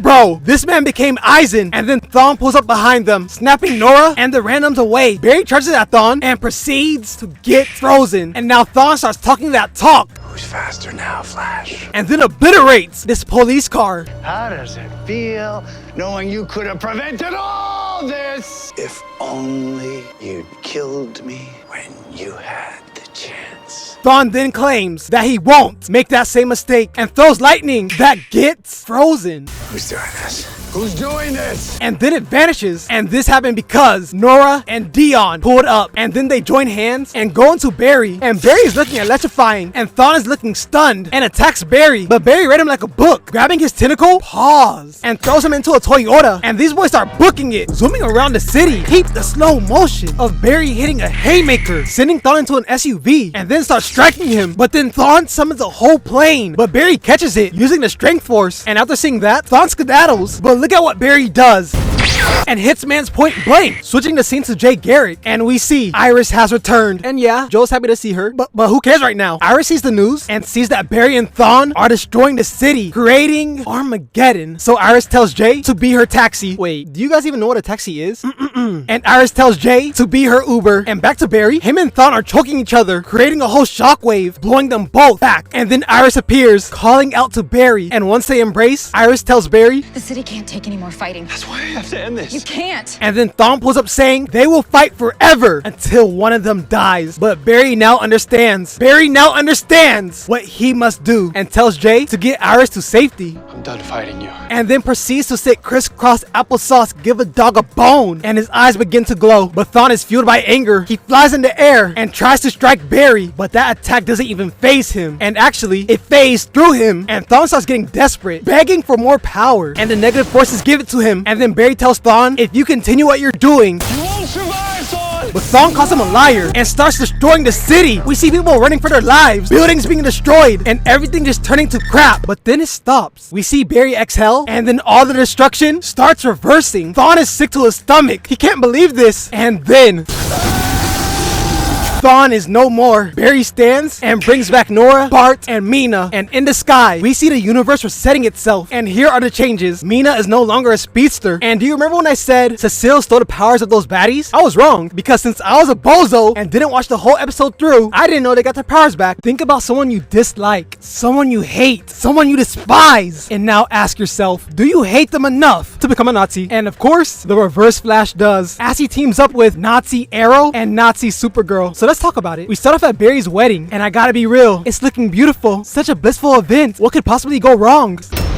Nah, bro. The pastor got eviscerated. Bro was just a bystander. But sadly, we can't worry about him right now because Nazis pull up, crashing the party, and they start letting it rip. But Barry pulls up, catching the bullets. And then we see Gramps and Uncle Drew. And these boys hit the coldest fusion. A sensational dap up, transcending you into the ultimate being. Bro, that was heat. Imagine if Goku and Vegeta did this. Rather than touching tips, we check on Caitlyn, and she becomes Killer Frost. And Killer Frost is not worried about the Nazis. Where did she get these outfits? She's worried about her drip. That's main character energy. And now we see Sarah putting in that work and looking good while doing it. But unfortunately, Sarah has her hands full, so she can't save this poor woman, and she's about to get lit up. But don't forget, Barry isn't the only speedster. Wally comes in catching the bullets and throws them back at the Nazis, causing their guns to explode. And now we see Supergirl and Evil Kara, and they speed blitz each other, flying through the roof. But Evil Kara sends Supergirl crashing down, and look at how she pulled back up. I can't lie, Supergirl might be cooked because she gets pinned to the wall, and Evil Kara's about to end her career. But Supergirl weaves it and follows up with a superb uppercut, sending Evil Kara flying. Back to Sarah, she hits a Hurricane Rana and knees this goon's skull. The move was so nice that an upper rank had to pull up. But forget all that, because finally, we see the man who became someone else. The man who became something else. Oliver Queen. And he's putting that ball to work. Evil Arrow tries shooting Wells, but all he shoots is Arrow, saving Wells' life. And look at the nod of respect. Bro, that's so cold. Back to Sarah, and she says, "Wanna fight?" Now, I'm not gonna lie. If I heard that, I'm switching sides. That's an opportunity I refuse to miss. But Tommy doesn't feel the same. Oh yeah, this guy is Tommy Merlin. And they start 2v1ing Tommy. And I can't lie, Tommy is making them work. Back to Supergirl. She's having a beam clash with Evil Kara. We check on Wally, and he's using that speed to the fullest, getting an instant 3-piece. Evil Arrow tries shooting Wally, but Wally catches that. And bro, I know this guy's a Nazi, but I just can't help it. Because Nazi Arrow knew that Wally would catch it and electrocutes him, taking Wally out to fight. This man, Oliver Queen, defeated Wally West and Barry Allen. Bro, check the resume. Ollie is like that. Good Ollie sees this, and he's impressed, but he's also focused and tells Cisco to breach him to Evil Arrow. And Ollie comes in busting, but Evil Arrow blocks that, and these boys get to boxing. But back to Sarah, they're cooking this fool. The chemistry is amazing, and they effortlessly lay Tommy out. But back to what we came here for. Ollie and Evil Arrow are running a beautiful fade, but Evil Arrow gets the advantage. We check on Supergirl, and she gets thrown back into the building. And look at how Evil Kara comes in. All that ore farming is eventually gonna cost you. See? Told you. And then Kara picks her up and hits her with a gut check, causing Evil Arrow to tell his team to fall back, ending their first meeting. But before we go to the next fight, we see that Evil Arrow and Evil Kara are working with the Reverse Flash. And he's livid because apparently they weren't supposed to attack yet. But Evil Kara says, calm down. And that they will spin the block. And they spun the block immediately. The team gets footage of Nazis breaking into some random place. So you already know what's about to go down. Supergirl pulls up, Flash pulls up, and all— wait, where's— oh. That must suck. Just a quick reminder, super speed. I don't have it. But he's still the most valuable person on the team, so that's all that matters. And then they get greeted by their evil counterparts, who finally reveal themselves. Flash is shocked. Supergirl is terrified. But look at Ollie. He's not even surprised, because he knew the only person that can match him arrow for arrow is himself. And now it's time to brawl. Barry starts chasing Reverse Flash, and Ollie draws the ball on Evil Kara, and she's trying to little boy Ollie. And what do you think that's going to do? Bullets bounce off of me. But little did she know, she's dealing with the man who became someone else. She's dealing with the man who became something else. And Ollie lets it rip, and the arrow starts opening up, becoming a kryptonite arrow, and hits Evil Kara, leaving her in shock, Evil Arrow in shock, and even Supergirl's in shock, asking Ollie, why do you have a kryptonite arrow? In case an evil you ever showed up. Supergirl gets heated and flies up, ready to kill Ollie. But Kara comes in and blows her and all that confidence she had away. We check on Barry, and he just got bodied. And since the Nazis got what they came here for and took out Barry, they forced Team Arrow to choose: save these worthless civilians or catch them. And you already know what Team Arrow chose. Ollie helps Barry up, and these boys book it to the building. Supergirl being super, Flash being speedy, and dog, look at this. Look at the camera work on Ollie. And he starts putting in that work, stabilizing the building. And after saving these civilians, it's time for Team Arrow to spin the block. And they get suited up. Peep the walkout. They even got bench players looking like starters. I can't lie, this is cold. They pull up to the function and are immediately greeted by Nazis. But Barry speed blitz all of them. That's going in an inconsistent montage. But we can't dwell on that because there's more enemies incoming. But this time, Flash can't speed blitz all of them because Reverse Flash pulls up and the chase begins. Bro, this should have happened at the wedding. But instead, Barry just chose to catch bullets. But with Barry gone, it's up to Ollie and the rest to handle these goons. And luckily, they've been here before. We got Ollie saucing on these nobodies. Even the bad baddie's putting in work. And peep how she leaves Supergirl. We see Sarah, and I don't know how bro went flying from a leg strike, but I'm gonna let it knee slide. But I don't know if you guys noticed, the Nazis are missing a member, and that's Evil Arrow. And then we see where he's at, and he's pulling up to Star Labs by himself. Bro, this is such a hard pull up. And then he's met with Wells, and Evil Arrow allows Wells to push the emergency button before knocking him out. This man wanted everyone in that building to know that he's coming. Back to the war, Sarah knocks out 2 goons before hitting the most useless backflip I ever seen. Another goon runs up, but he gets that same treatment. We check on Ollie, and this man just hit a sweet chin music. Everyone's showing out right now. The move was so nice that it caught Evil Kara's attention, and she had to sneak Ollie. Laying man's out, down for the count, but Ollie opens his eyes and sees that Sarah is banging with Evil Kara. Did Sarah get some type of power up I don't know about? Ollie takes another glance, and Sarah is pinned against the wall, and Ollie, seeing a baddie in danger, instantly locks in. Ollie begins to stand and fires a shot at... Yeah, Ollie might be cooked, is what I would have said if I was a fool. Evil Kara tries to laser Ollie, but he leaves it and tags Supergirl in. We check back on Evil Arrow, and he's greeted by the flamethrower guy. And did this man did he dodge fire with a flip? I guess those flips are necessary. Evil Arrow shoots an arrow that ties up the flamethrower guy, but little did he know, Killer Frost was behind him and starts freezing his bow, transferring to his arm. It might be over for... This man may be a Nazi, but he's moving so cold. Pun intended. And after taking out Caitlyn, this man starts feeling himself and says... Anyone else want to be a hero? And the answer is yes, because all these sidekicks pull up just to get cooked, showing them it's about quality, not quantity. And peep the highlight intro man's hit. Back to the war, we see Ollie cooking the last few Nazis, and now Team Arrow is grouped up, but the job's not finished because we hear something approaching, and it's just RGB2. They'll be fine. Supergirl gets blasted away with ease by a tin can. You should be ashamed of yourself. Firestorm tries sliding, but Mans gets punched out of fusion. And with all the heroes that have powers out for the count, Evil Kara and Reverse Flash start eating, taking out everyone. But Ollie is having a last stand. He grabs his bow, but before he can fire it, he gets stomped out by RGB2. And they have all these boys locked up. And Reverse Flash is loving this. And then Evil Kara and Evil Arrow pull up. Evil Kara collapses, but Evil Arrow gives her some words of strength, giving her the energy to stand once again. And then Evil Arrow tells everyone, Star Labs is secure. Flash comes in saying, Star Labs is secure. If you hurt my friends... I did hurt your friends. I really enjoyed hurting your friends. And then Ollie tells Evil Arrow, I'm gonna kill you. I won't.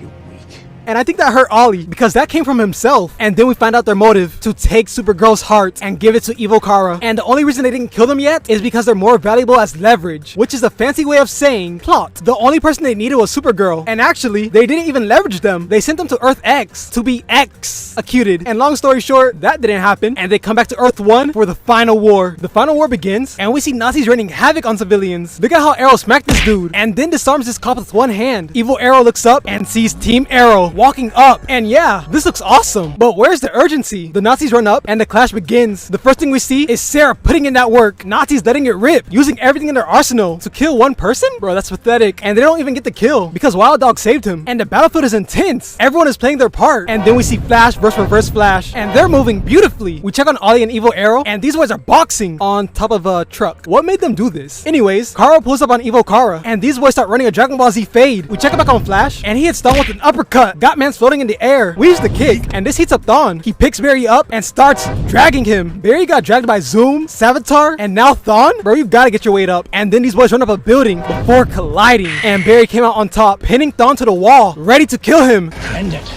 End it! But Barry lets him go, and Thawne dips. We see Evil Kara, and she's having a meltdown, and is about to explode. No wonder she wanted Kara's heart. Bro, this looks painful, but there's no saving her now. Supergirl flies her up, and away from everyone, taking Evil Kara to space, where she will go on to explode. Evil Arrow hears the explosion, and immediately understands what happened. He turns his back and falls to his knees, and Ollie points the bow, ready to shoot. Evil Arrow faces Ollie and gets shot in the heart. He had his heart broken and died to a heart shot. And notice how Ollie didn't shoot him until he turned around. This man Ollie is so goated. And then we see Kara falling, but she gets caught by this random benchwarmer. We start off seeing Barry, and he's exhausted, drenched in sweat, looking defeated. He then approaches Iris and proceeds to say, I can't save us this time. And now we go back 8 minutes, and we see Barry training, but Cisco does not have that Mamba mentality, and he takes his leave. But to be fair, he was helping Barry for 2 hours, and opening a portal kind of weighs heavy on the shoulders, so Cisco gets a pass. And then Iris and Barry begin to have a chat, and then Iris says, I know we're the Flash. I know we're the Flash. I know we're the Flash. I know we're the Flash.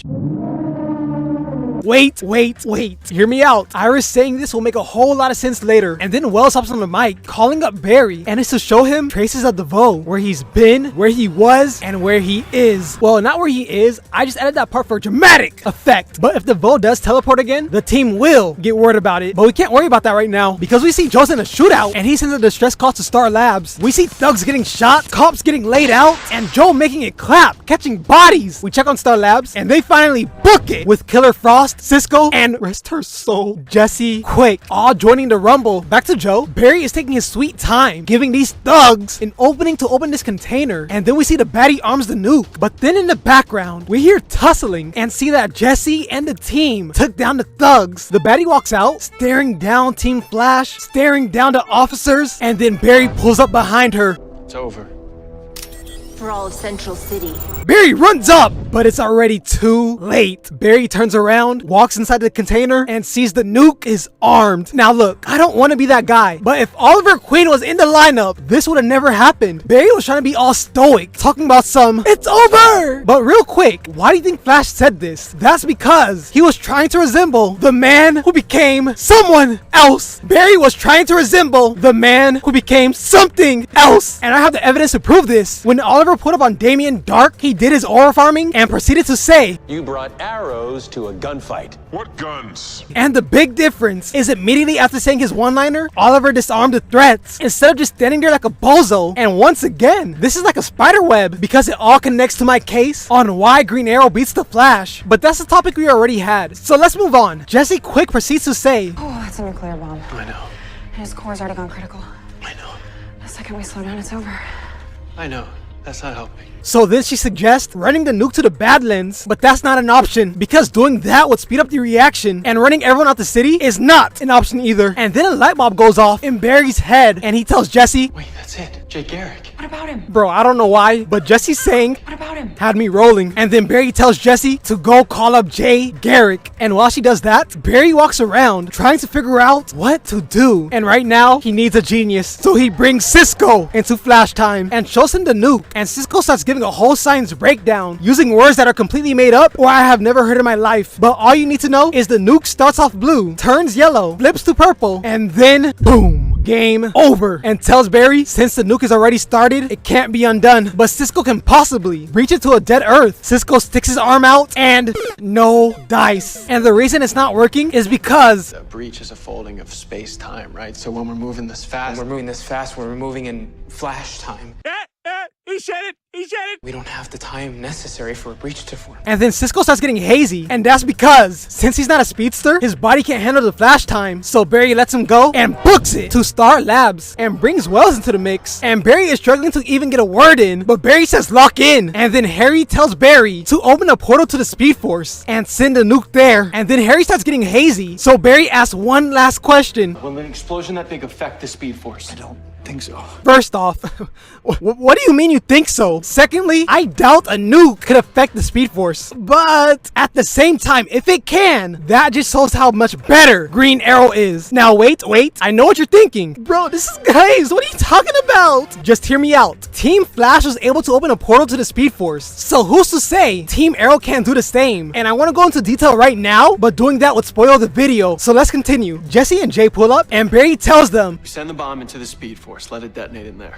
Like hell you will. What do you mean? Why not? Because Flash, if you do that, we may lose the Speed Force forever. So a nuke is strong enough to wipe the whole Speed Force, which would cause every speedster across space and time to lose access to their speed. And Barry thinks that doesn't sound too bad because Thawne, the reverse Flash, would also lose his speed. And then Barry gets to weighing his options, and Jay is all in Barry's ear, telling him it's a terrible idea. If anyone can understand. Then what, Jay? What's your idea? And then the room gets quiet. And apparently also hot because Jay is sweating, but all that sweat did was start turning the gears in his head because he figures out a plan, which is to cool it down. And we know someone that specializes in cooling things off. And Barry brings Killer Frost into Flash time. And after hearing the plan, she starts laughing in her face. But then she sees that desperate look in Barry's eyes and understands this is not playtime. Killer Frost starts blasting her ice, but just like Cisco, her power is useless in this situation. And then the reactor turns yellow and the box starts cracking. Killer Frost tries again, but let's just say it's time to send her back to the bench, and Barry does just that. But all hope is not lost, because Jesse Quick has a quick idea. Each lightning bolt gives off roughly 1 billion joules,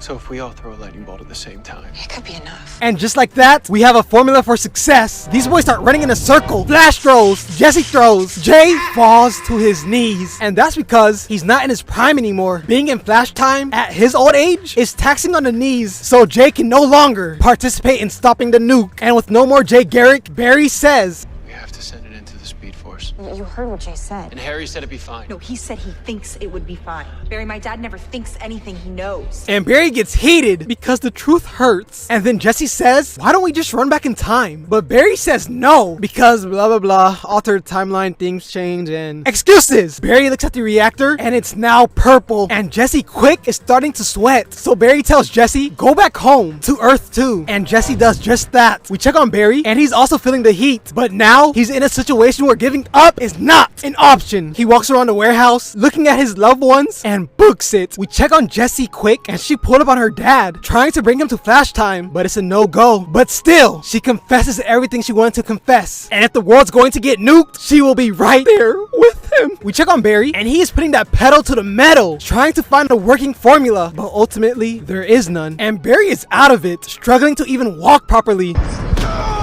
And if Barry's going to die here, he will at least say goodbye to the woman he loves. Barry brings Iris to Flash time. I can't save us this time. And starts explaining everything. The nuke is armed, Cisco sucks, Killer Frost is not even cool, and Lightning was all thunder, no strike. And you can truly see Barry has given up hope. Iris clutches his head, telling Barry everything will be okay, and then comes to a realization. What if you use lightning from the Speed Force? But Barry doesn't know how to draw it out. And then Iris gives Barry an excellent play-by-play on what to do. And look at Barry's eyes. Once again, he has hope, and he books it, running into the Speed Force and grabbing the corkscrew, causing the lightning to start following him. But Barry is on a mission and will not be stopped. Barry makes it to the warehouse, the lightning still following behind him. Barry jumps off this police car and throws the cork spear at the nuke, causing the lightning to follow and strike the nuke, officially disarming it. Cisco, Frost, Jay are all safe. Jesse and Harry are still together, and they embrace with each other. And as for Iris, she calls out for Barry, and we see he's laid out. Joe runs to check on him. Are we dead?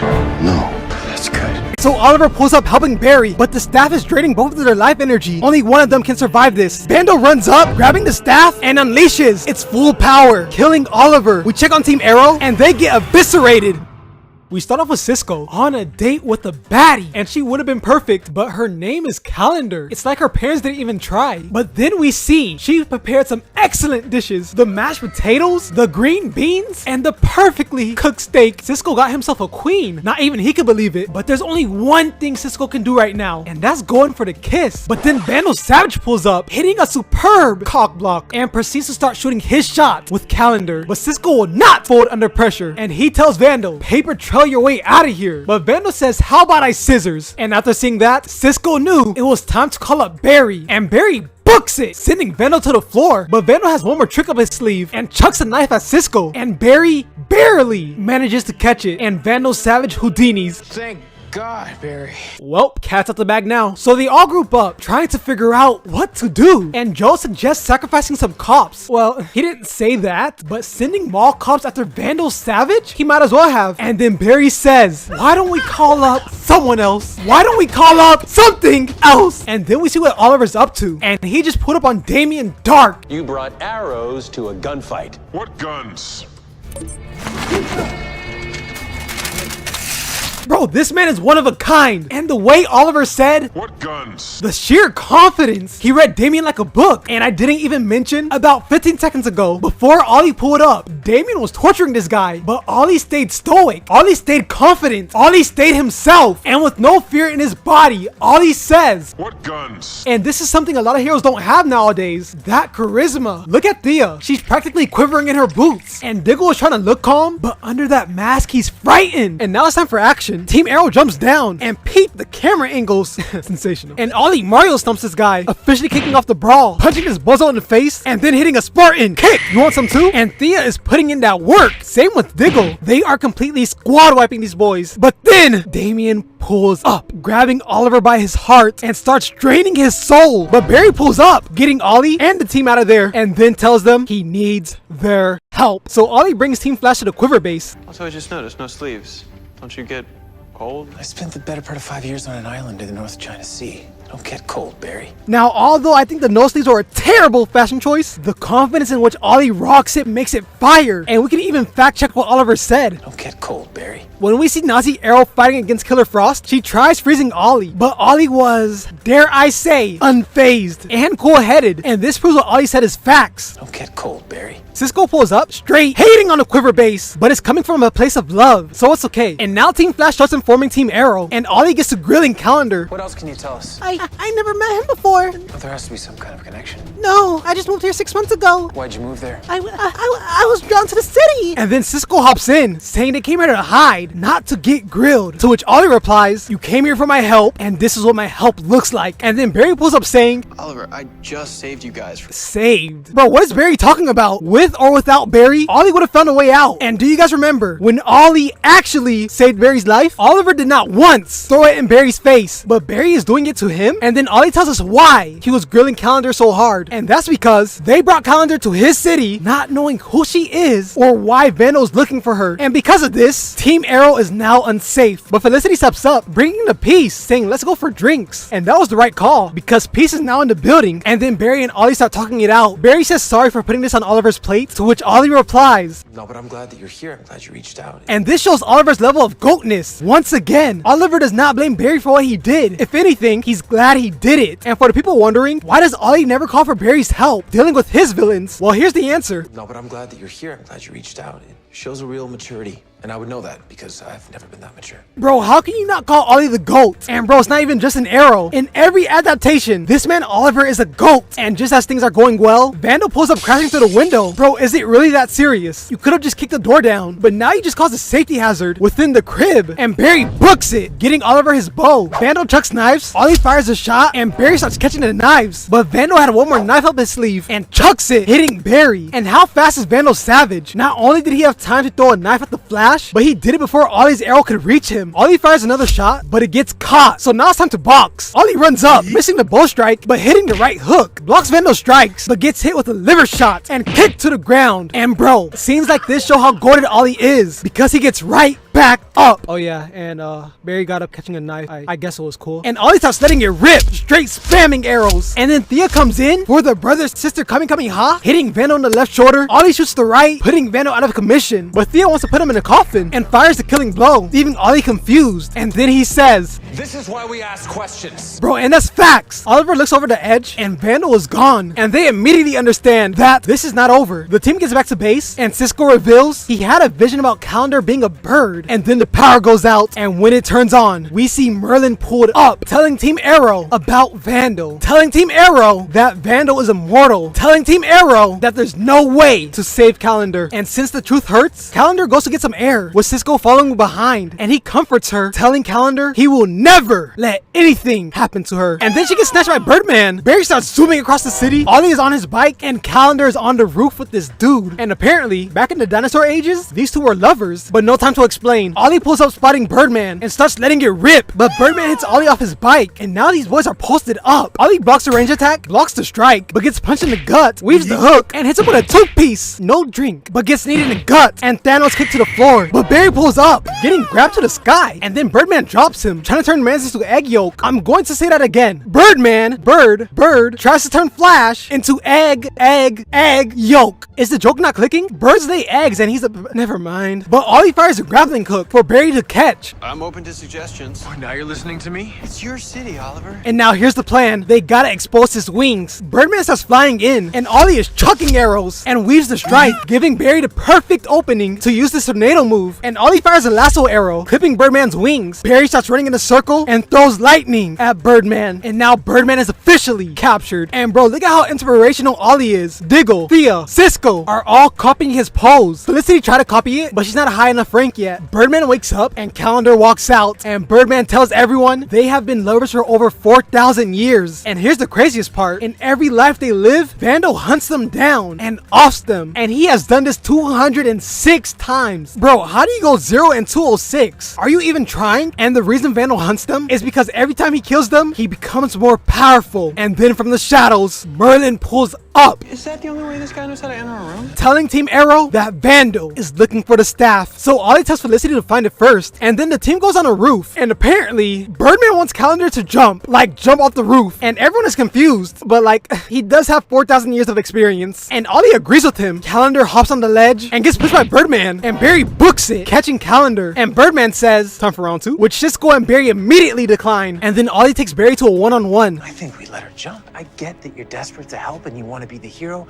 and you want to save her yourself, but I think she has to have a part in it too. Ollie is such a goat. He understands you can't always be the one to score the game-winning goal. Sometimes you gotta make the pass. And people dare call Ollie a ripoff of Batman? Batman can never have this much wisdom. I don't care how many monks he goes to. And while talking to Barry, Ollie comes to a realization and tells Felicity, scan Central City for the staff. And bingo, it's there. And these boys get suited up. And before we go to war, we check on Cisco. And once again, Calendar hops on the edge. But now we go back to Ollie and Barry, and they get greeted by Vandal. And Ollie aims that bow, but Vandal activates the staff, busting beams, while Ollie is busting arrows. But Vandal has the force field, so the arrows are useless right now. Ollie and Barry duck behind cover. Any ideas? Oh, now you'll listen to me? It's your city. And Barry's plan is to grab the staff. I mean, not as tactical, but I guess that'll work. Ollie fires an arrow, and Barry speed blitz Vandal, but gets blown away by a shockwave. So Ollie runs up busting arrows, and I gotta be real, we gotta fix this strategy, because Ollie gets blown away too. But then we check on Calendar, and she jumps off the edge and sprouts wings. It was so majestic that Vandal felt it in his bones, and this got him heated, so he decides to shockwave the whole building. But luckily, Barry gets himself and Ollie out of there. So that's like a tie, right?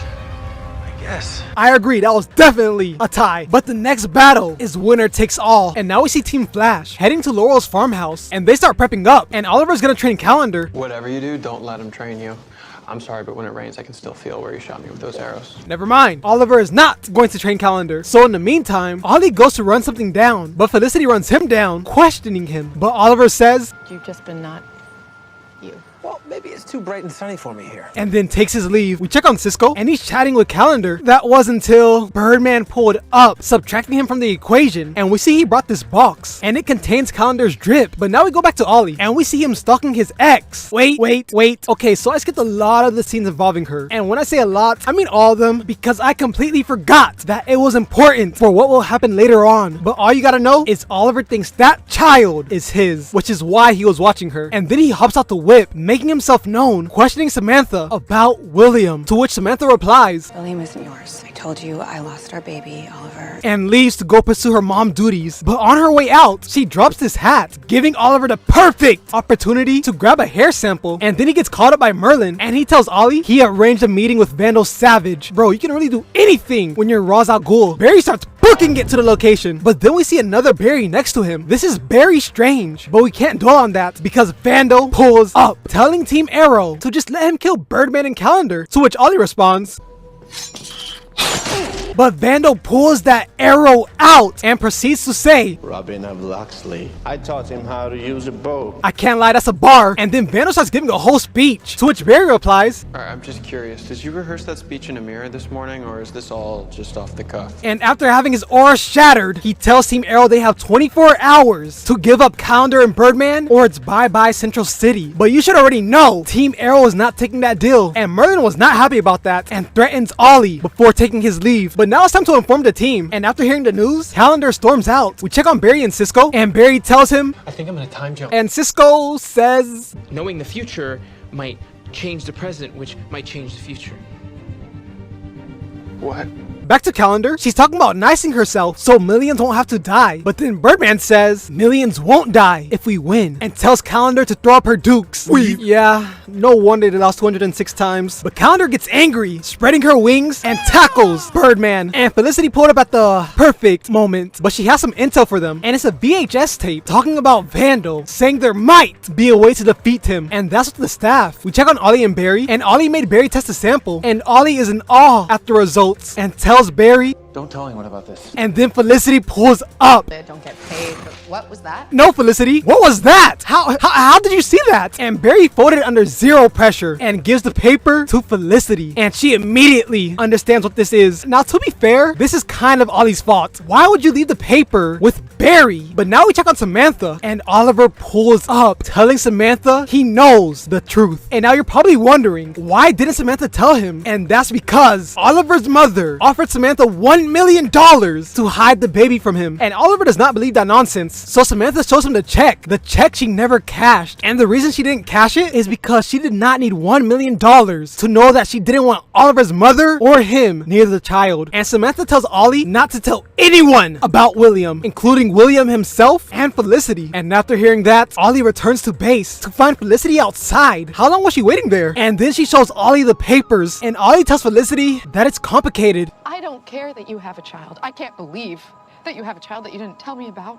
I care that you lied to me just now. Ollie lets Felicity know he just found out himself and wanted just a minute, just 1 minute to process this by himself, but Felicity is not going for it. But you don't trust me. You never will. How can I be with someone who doesn't trust me? And then walks away. But since Ollie couldn't get 1 minute to process that he had a child, he doesn't get 1 minute to be sad and heads into base. And here's the plan. Calendar will attack with the element of surprise. Ollie will lay down cover fire. Barry will grab the staff, and the rest of Team Arrow gets benched? I don't know if that's the right call, but it's time for war. Team Arrow pulls up on Vandal Savage. And hold up, Calendar is making this 4,000-year-old drip look magnificent. But now it's time for action. Ollie grabs Vandal's arm, hitting him with a 2-piece. Barry frees Calendar and Birdman, but gets blasted in the process. Oliver gets back up, disarming Vandal. Birdman spreads his wings, and Calendar...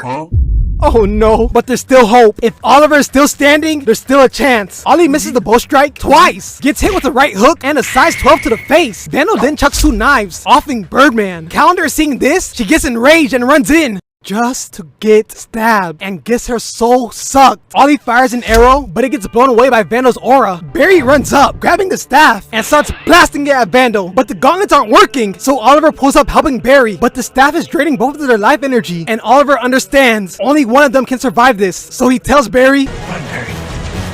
Run." And then Barry gets blasted away. Vandal runs up, grabbing the staff, and unleashes its full power, killing Oliver. Barry sees this and starts booking it, and we see everything is getting destroyed. We check on Team Arrow, and they get eviscerated, but Barry is still running, and then he sees himself and officially runs back in time. Barry and Ollie get back to base, and Barry tells Ollie their plan isn't gonna work and starts breaking everything down, telling Oliver that he time traveled, Ollie's head wasn't in the game, he also has a kid, and everyone dies.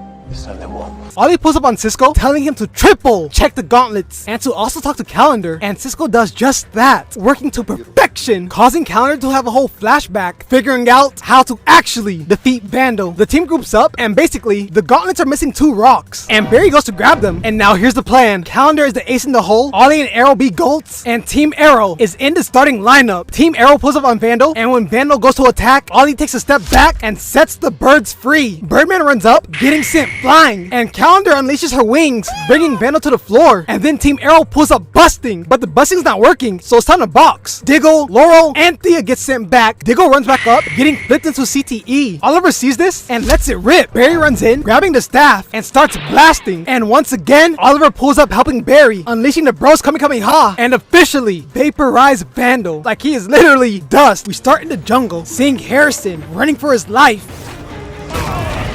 Nah, he is not serious about surviving. In every horror movie ever, how do they always, without fail, find a way to trip?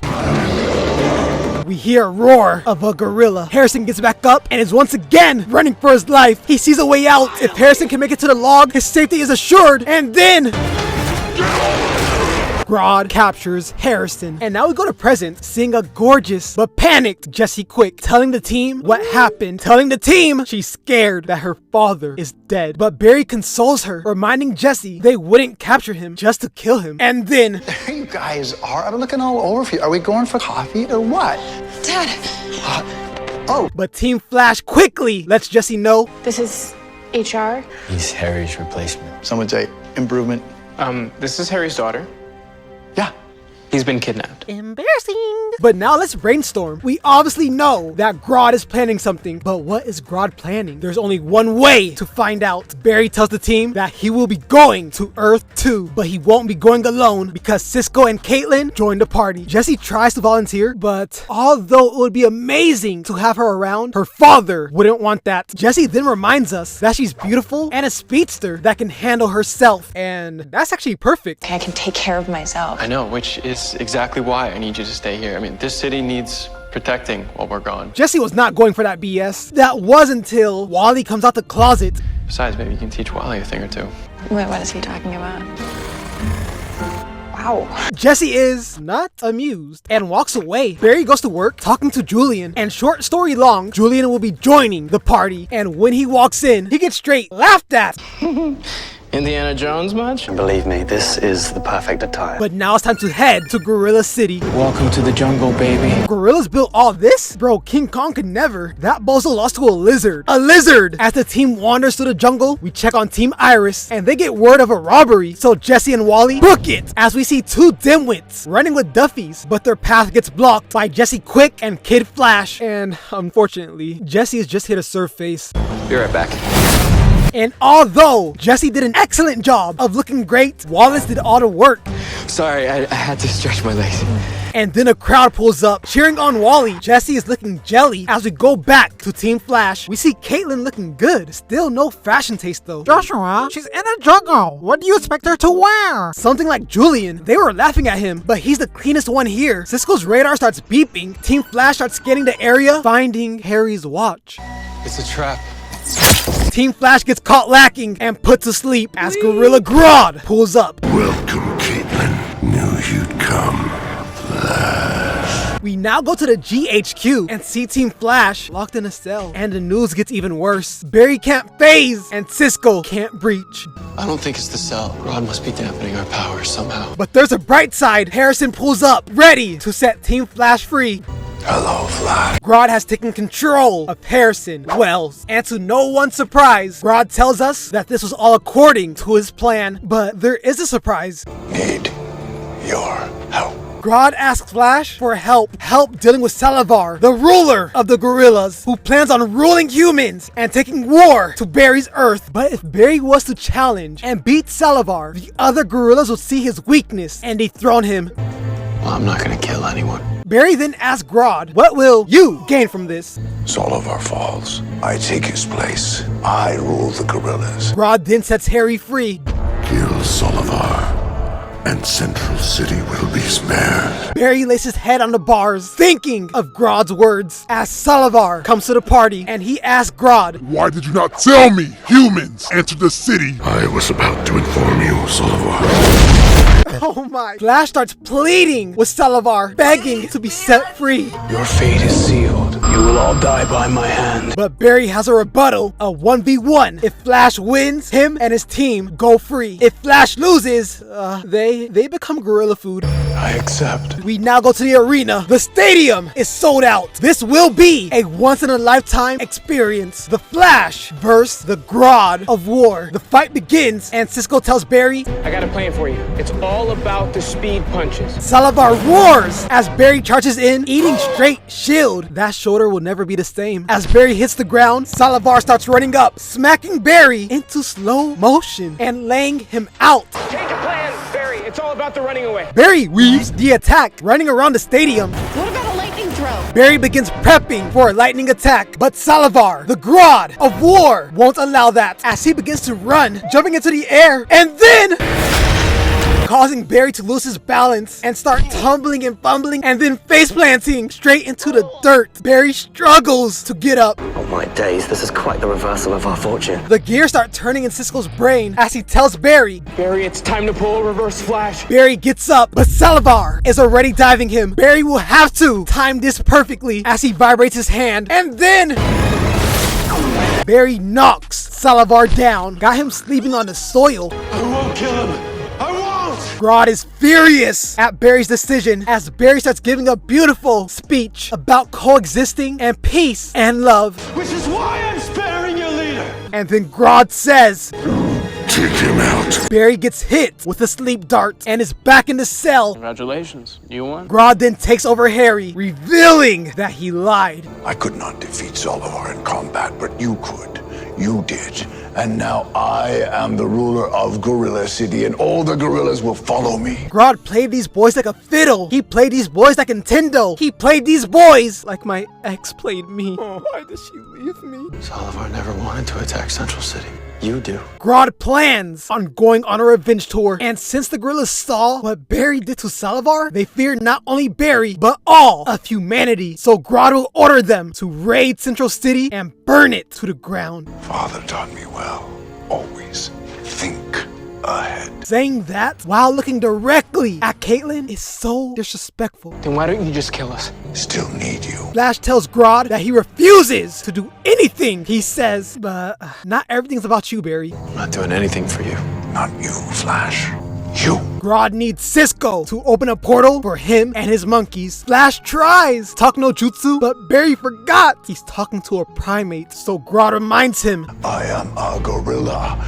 Kill or be killed. You will die. The team is down bad. Barry once again tries to phase, but the onions aren't crying. On the bright side, however, Harry wakes up and the first thing he sees is this. Bro, waking up and seeing this, bro, she's so beautiful, I don't even know what to say. Her beauty is ineffable. Harrison asks about Jesse, to which Caitlin assures him Jesse Quick is safe and sound, unlike these boys. And the weight is weighing on Julian. But what if we can't get out? What if we're stuck here? What if this is the way we can't think like that. Well, there's life, there's hope. Beautifully said, Barry. But then Cisco says, And if there isn't life, what is that supposed to mean? Grodd needs me to open the breach so he can attack Earth 1. What if I wasn't allowed to do that? Cisco is willing to lay down his life for the sake of the world. And the person who would have to kill Cisco is Caitlin using Killer Frost. But Caitlin won't do it. This cannot be the only way. No, Cisco's right. One of us has to die. But the person that dies won't be Cisco. It's Barry Allen. He started coughing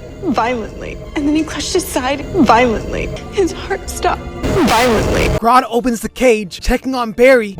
Cold. Then proceeds to drag Barry's lifeless body and throw it with the trash. He's gone, Barry. Barry starts vibrating, removing the ice and coming back to life. Bro, Barry, relax. It is not that serious. When Oliver Queen, Dark Arrow, was frozen by Killer Frost, guess what he did?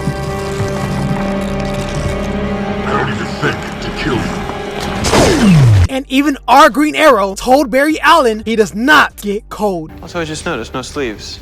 Don't you get cold? I spent the better part of 5 years on an island in the North China Sea. I don't get cold, Barry. Bro, the evidence is always right there, showing that Oliver Queen is better, showing that Green Arrow is superior to all these other heroes. Barry begins to stand, looking like a newborn alpaca. I didn't freeze you too much, did I? Caitlin was holding back. When Oliver was fighting Killer Frost, she had full intent to, well, kill. I am so glad to show you guys the truth. Barry opens the cells, setting his friends free, and they book it. I have no idea how Barry was caring for people, but it is what it is. Guys, we gotta go before they realize we're gone. The gorillas are nearing. Cisco opens a breach. What are they standing around for? But finally, they start running in as we see Grodd was too late. We go to Jessie, and she's making that atrocious shirt look dazzling. But then the alarm goes off. Jessie jumps out her seat, running to greet her father. Everything is now peaceful, and Team Flash has their happy ending. Bought a pack of gold to me myself. Is what I would have said if I was a fool. Like I told Flash, always think ahead. We see Grodd is controlling Gypsy and will be using her to send his men to raid Central City. And it's kind of crazy. If Cisco died, it would have been for nothing. We go to Team Flash and they're having a party. Heads up! I'm not really good with this kind of thing. You know what I gotta do? I gotta take some lessons from that guy in the green elf suit over there in Star City. What's his name? Arrow. Although HR disrespected Green Arrow, Oliver Queen, we have to let it slide because he went through so much effort throwing this garbage party. And did he even try decorating? The scenery's lukewarm. And why would you choose this room to have a party in? And then he starts handing out these kindergarten level postcards. Pathetic. And I know what you're saying right now. Joshua, you're just bitter because of what he said about Ollie. To which you're wrong. HR made this for you? HR is an idiot. You see, it's not just me, but now it's time for action. We see Caitlin and Cisco straight yapping, but then Gypsy pulls up, blasting Cisco on sight. Barry stands up. Come on, Bartholomew. Gypsy is hanging Barry like a lamppost, then brings that bozo to the floor and begins walking closer. Gypsy gets backshotted by Harrison Wells and then locked up in the meta prison with no memory of what just happened. But blah blah blah blah blah blah. Gypsy tells us the last thing she remembers. The last thing I remember, I was on Earth 2, where I saw... Let me guess. A gorilla, super tall, anger management issues. But there's one issue. Grodd's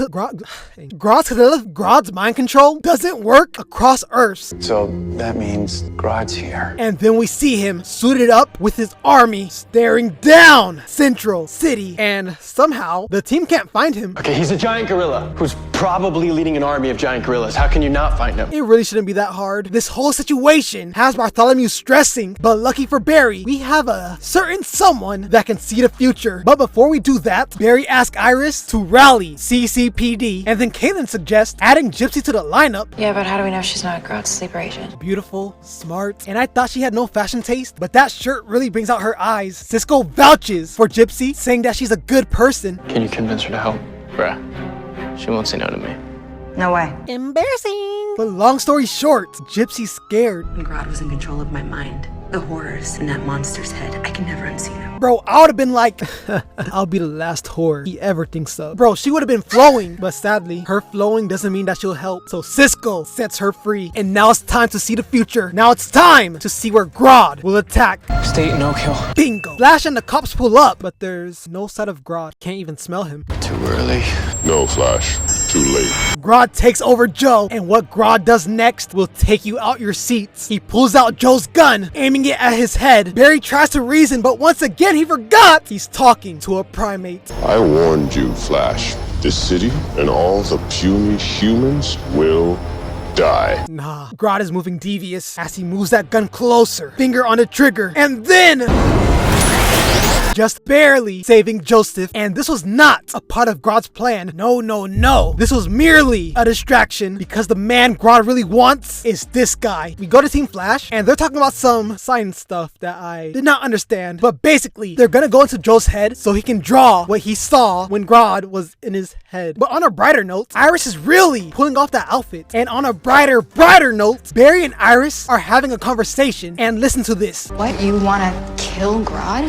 Why not? That's how their society in Gorilla City works. Iris tries telling Barry him killing won't make him a hero, and this is my favorite part. Oliver's killed. He's still considered a hero. This is what I'm saying. I walk down. Oh, Joshua, you're just glazing. Oh, Joshua, you always randomly bring up Green Arrow. But what will you say now? The proof is in the pudding, just like it always has been. We now go to Joe and see that, bro, I'm so excited. Green Arrow is really like that. I see it, Flash sees it, and now even you, yes, you see it. Okay, back to the story. Joe begins drawing an image of what he sees. I didn't know he could draw. That's the thing, anybody can actually draw. It's just that some have more developed visual cortex to manual ability. Interesting, that's good to know. But now Team Flash needs to figure out who this random is, and they better do so fast because Grodd is making his move. And believe it or not, the man who found out this bozo's identity was HR. So Team Flash is now aware Grodd is about to nuke Central City, so the three speedsters get a move on. Guys, no, I appreciate it, but I need you to stay here, okay? If I can't stop it, I need you to get everybody to safety. Barry calls an ISO, and when he arrives, he finds a keypad. And of course, he doesn't know the code. Well, then what am I supposed to do? You have to try every combination, Barry. It's okay with this type of launcher. You won't set off the nuke. And with that being said, Barry begins trying every code. 5 digits, how many combos is that? Guessing it's about precisely 90,000, which you would know if you weren't a moron and you were an actual genius. 2 missiles are already locked. Flash is freaking out. There's no plan B. Barry has 15 seconds. It's all or nothing. So the only thing that Barry can do is keep on going. The city is in his hands. And then Barry stops the missiles. Grodd is furious as his crew begins charging in. Barry, I know we're speedsters and everything, but we are way outnumbered here. Yeah, I mean, he's right. How are the 3 of us gonna take on all those gorillas? Green Arrow could never. He could see 5,000 bloodlusted gorillas, and he'd say, "Is that all you got? You have failed this jungle." Barry looks to Cisco for help as we go to Gypsy, who's talking to Accelerated Man. Cisco pulls up, once again asking, no, begging for Gypsy to help, and this rain is really setting the tone as Cisco convinces Gypsy to help as we go to the big 3, Wally West, Jesse Quick, and Bartholomew Allen, and they start getting approached by Grodd's army. It's all or nothing now. Wally and Jesse start working these boys as Grodd charges at Barry, Barry charges at Grodd. That was anticlimactic. Wallace gets punched away as Jesse gets backhanded, but they're not down for the count. But Barry might be. Your city will fall, Flash. But almost as if it was on cue, Cisco pulls up, and he didn't come alone. He brought Salazar. I challenge you, Grodd, and you will fall again. It's time for a monkey showdown. Grodd hits a weak shoulder charge. Bro, that attack wouldn't even move an empty water bottle. So Salazar hits a... jumps on Grodd's body and tells Lil Bro to get your weight up. Salazar chases Grodd, pinning him down. You could be me? But Grodd flips him off, and these boys start clashing and bashing. Get off me. Grodd trips over the AC vent, giving Salazar the perfect opening to throw him off the building. Team Flash is watching in astonishment, but the job's not finished. Salazar walks over this bozo and starts beating his chest. Barry stops the finishing blow, telling Salazar, just spare his life like I spared yours. And that's a deal Salazar accepts. And this is how the Flash defeated the Grodd of War. If you had to pick the greatest villain of all time, who would you pick? Now, I know what some of you are thinking. Darth Vader, Joker, vegetables when it comes to Rod Wave. And although those are all valid answers, they're wrong. The title of greatest villain belongs to Zoom. Zoom is villain perfected. So let's talk about it. We start off seeing Iris and Linda, Barry's side pieces. And y'all know what's crazy? Some of y'all were in my comments saying Iris isn't a baddie. What is wrong with you? Hey, I don't mind though. I'll keep her to myself. She's very gorgeous to me. Linda starts going home, but then... nah, bro. I knew I was sensing aura, but I didn't know from where. And then Zoom gets close and personal before snatching her away. We check on Team Flash, and they get word that Zoom is on the roof. And Barry pulls up with the swiftness, and then we see Zoom irradiating electricity while holding Barry's side piece. And he starts to dangle her while looking Flash dead in his eyes. And then he drops her. But Barry clutches up, saving Linda. And Linda starts telling Barry not to fight Zoom because he's a monster. Bro, all he did was take you on a jog and skydiving. That sounds fun to me, is what I imagine Barry was thinking. Zoom pulls up, and bro, my toes were clenched watching this. Zoom's aura is unmatched. Forget about Gojo and Jinwoo song. Barry starts running around the building, but Zoom is just staring at him, unfazed. But then Barry throws a lightning bolt, and if y'all thought I was glazing earlier, I haven't even started. Zoom jumps up, catches the lightning bolt, and chucks it at Barry. Even Team Flash was glazing. Flash gets up and asks Zoom what he wants.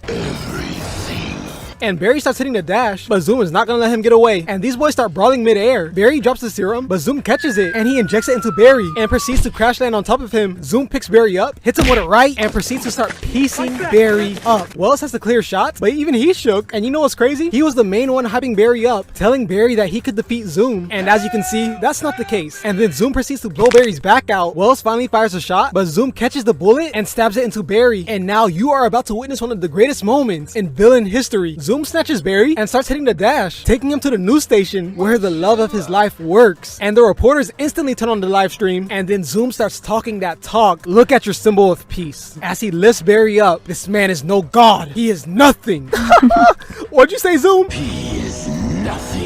Let him know. And then Zoom books it out of there, taking Barry to the police station. And this man is holding Flash like a trophy. This is how I'm gonna be moving when I get my YouTube plaques. And Zoom pulled up just to let them know their symbol of peace is no more. And the cops start busting, but Zoom catches all the bullets and then hits the dash. And what's crazy about this, he didn't have to catch the bullets. He could have just left, but he wanted to leave a feeling of despair within the cops. And look at how Zoom is ragdolling Barry. The cameraman is a hoe. Why are you getting the best angles of my downfall? And then Zoom pulls up to Barry's HQ. And bro, I'm shivering just thinking about what Zoom says. You thought you could defeat me with this? And bro, I'll say it again. What makes this such a great line is the fact that Zoom is not trying to be disrespectful. He's legit confused. And then Zoom lifts Barry up and stabs him in the guts. Bro, look at Barry's face. In no other fight has Barry's face looked like this. But then the plot armor comes in and Cisco shoots Zoom, causing him to hit the dash. But let's fast forward a bit and we see Zoom chasing Wells. And this man Zoom is running off the walls, smacks the gun out of Wells' hand, picks him up by his throat, and says, Merry Christmas. Cinema! What more do you need to see? This man is the greatest villain of all time. I dare say he's villain personified. Wells and Zoom end up meeting in secret, and Wells figured out Zoom's game plan. He wants to make Barry stronger. He wants to make Barry faster so he can steal it. But in order for that to happen, he needs Wells' help. So he lets Wells see his daughter. They're hugging, embracing. They never want to be separate. And just like that, the choice was clear. Wells will help Zoom steal the Flash's speed. Fast forward a bit, and guess what Wells brought Zoom? Zoom injects it into himself, and this man starts oozing energy. And Wells says, if you want more, give me my daughter back. You see, Wells, that's what you don't understand. I don't need to kill your daughter. I can torture her, bring her to the edge of death, and do it again the next day, and the next day, and the next. And peep the look of disrespect. He really can't believe Wells tried it. Fast forward a bit, and Barry is noticing that he's moving slower. And after hearing Barry talk about how he's not fast enough, Wells comes clean and admits to stealing Barry's speed. And he even admits that he gave it to Zoom. And then Joe punches him in the face and throws him into a cell. And long story short, Barry is the only one that understands why Wells did what he did and says they gotta help him. Fast forward a bit, and we take a trip to Earth 2, and we see Cisco put up on Killer Frost and Human Torch. But then Reverb comes walking out, calling himself a god. And he starts playing with Zoom's name, saying that Zoom is not in control. And he tries to recruit Cisco, but to his surprise, Cisco calls up Barry, and Barry knocks everyone down, but he's gonna regret doing that because Human Torch gets up and he starts firing shots at Barry. Hey, real quick, I want to make sure you guys understood that joke. Firing shots at Barry, Barry is weaving the shots, but Reverb comes from the back and he blasts Barry, knocking him down, and then he punches Cisco, and then these boys start jumping Barry and they're trying to kill him, but that goes against Zoom's orders. If Zoom finds out what they're doing, you know what he's gonna do. And then he pulls up on Reverb, and all of a sudden, all that God talk is nowhere to be found. Zoom points at Barry and says, does this look unharmed to you? Come on, Zoom. He's a speedster. He heals fast. Hand through the chest. I guess now we can call Zoom a Godslayer. Zoom runs to Barry and takes him away. And we see he put Barry in his cage, the same place where Wells' daughter is. And Barry tells her he's gonna get her out of here. Bro, this man Zoom is menacing. Look at how he got Jessie looking. You probably wouldn't even believe me if I said she was a baddie. And bro, I really love this next part. Zoom pulls up to Earth 2 Star Labs, and the security pulls up on him, saying, do not move. And people look back. Zoom does not take these mall cops seriously, and he destroys them with the swiftness. And Zoom came here looking for Wells, but all's well doesn't end well, because Zoom does not find them. We see Barry, and he's talking to this masked guy through Knox, but then Zoom pulls up, telling Mans to stop. And then he turns his sights to Barry, and he walks into Barry's cell, gripping Barry by his throat, and then starts beating him up. And bro, this is a massacre. The masked guy is watching in disappointment as Zoom continues to beat the life out of Barry. And I'm not going to cover the rest of this because it's boring. But all you gotta know is everyone escapes besides the masked guy. But Barry did promise to come back for him. Fast forward a bit, and the team finds out Zoom's identity, and the way all the puzzles came together was so good to see. And they set up a trap for Zoom. Barry brings Zoom to Star Labs, and dog, this trap was perfect. A picture of Zoom's father, the man who made him watch him murder his mother. And Barry starts piecing up Zoom, but Zoom collects his marbles, and boom, the woman murdered by his father. And with Zoom distracted, Barry puts a device on his leg, and then removes his drip, and pushes him down just because. And Zoom gives Barry props, saying this plan was magnificent. But then he starts tweaking, talking about some, you can't lock up the darkness. Had Barry Lock up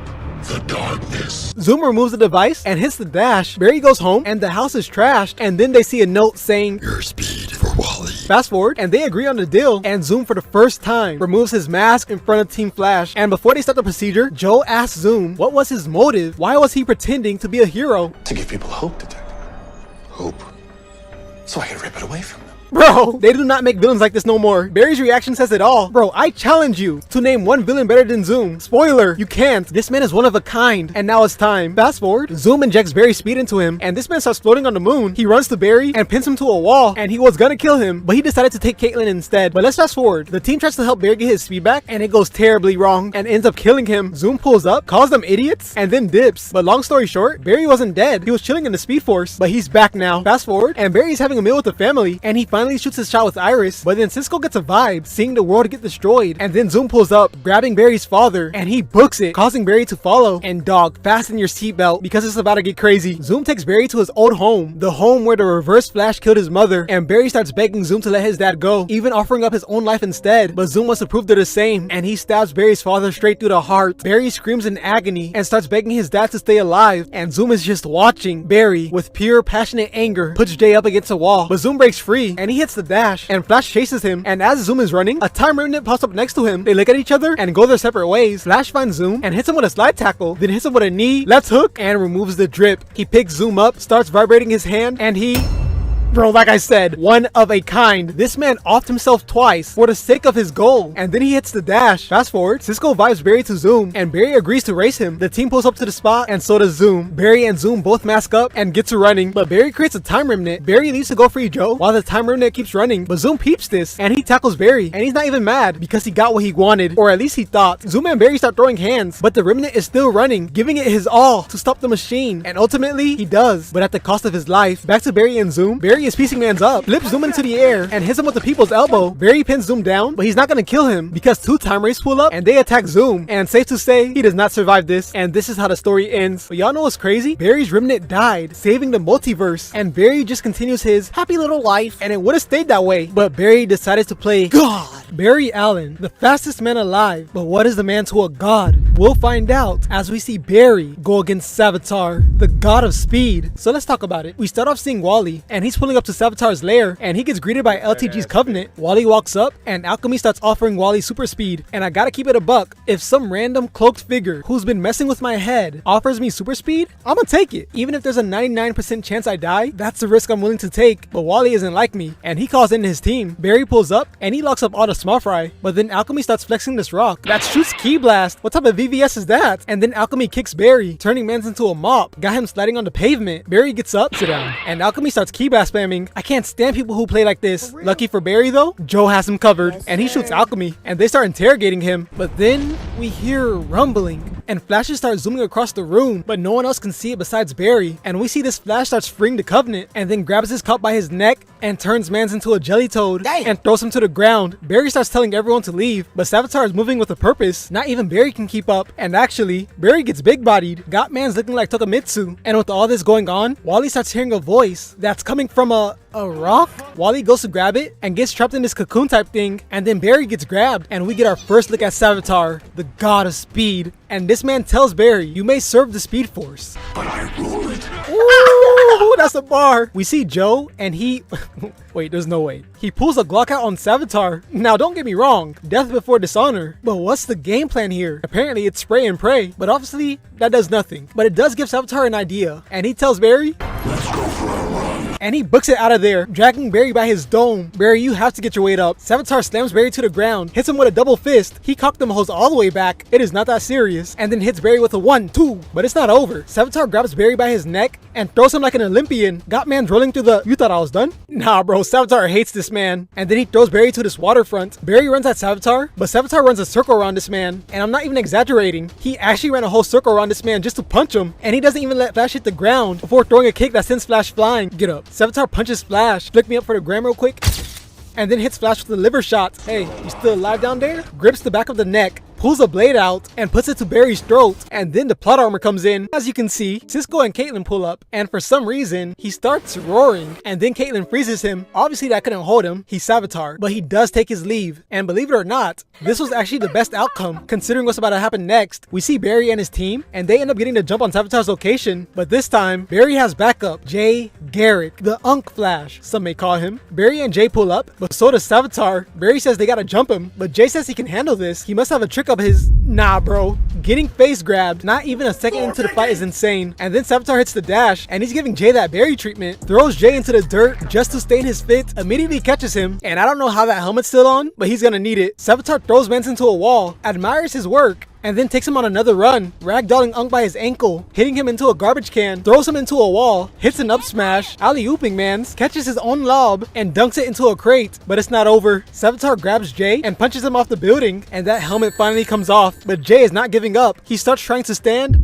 Nah bro, that's crazy. I know Jay's heart dropped seeing that. This must be how Beyonce feels, waking up next to Jay-Z. Horrified. Garrick tries to run, sit down, and Savitar's about to kill him, but Barry clutches up and seals Savitar. But this is not the end, because we fast forward a little bit, and the box is playing mind games on Cisco, causing him to see his dead brother, and Dante convinces Cisco to open the box, and then Savitar appears. Barry pulls up, and immediately gets grabbed by Savitar, and dog. This man Savitar starts using Barry as a human volleyball. The team can't believe it, but when one man falls, another man shines, and Wally steps up to the plate. He pulls up, dropping some terrible one-liners. You can tell he's new to this. Wally runs up, gets grabbed by the back of his hoodie, and thrown into Barry. We see Caitlyn, and she convinces Cisco to close the box. But let's fast forward a little bit, and we see the stone is gone, and so is Wally. We check on Wally, and Savitar pulls up on him, and he starts little boying Wally, holding him on the shoulders and all. But Wally says, "Get your filthy hands off me!" And Wally begins to run, creating a portal to the Speed Force, and that's where he throws the stone. But Wally starts getting sucked in. Barry pulls up, and Wally starts begging for his help. And you know it's serious when the drip starts getting ripped, torn to shreds. Joe and Iris are watching in disbelief, and Barry is just standing in awe, knowing there's nothing he can do. And then the portal closes, but it opens back up, and Savitar comes through, and he's ecstatic. He's finally free, and can no longer be sealed by a rock. And then Barry asks him what happened to Wally. He's in the Speed Force currently watching his most traumatic moments in life on replay. Hey, but don't blame me. He's just another victim Barry Allen failed to save. And this heats Barry up. Savitar and Barry both clash at each other. Savitar grips the throat. Barry's gripping the face. I don't know how Savitar allowed that. The collision pushes both Savitar and Barry back. And Savitar hits the dash, leading Barry to this abandoned alley. And Barry tells Savitar he's gonna kill him. Stop it! You know how that ends. You're a good guy, Barry. You're a big old cuddly bear. Even if you could, you wouldn't kill me. Caught him lacking.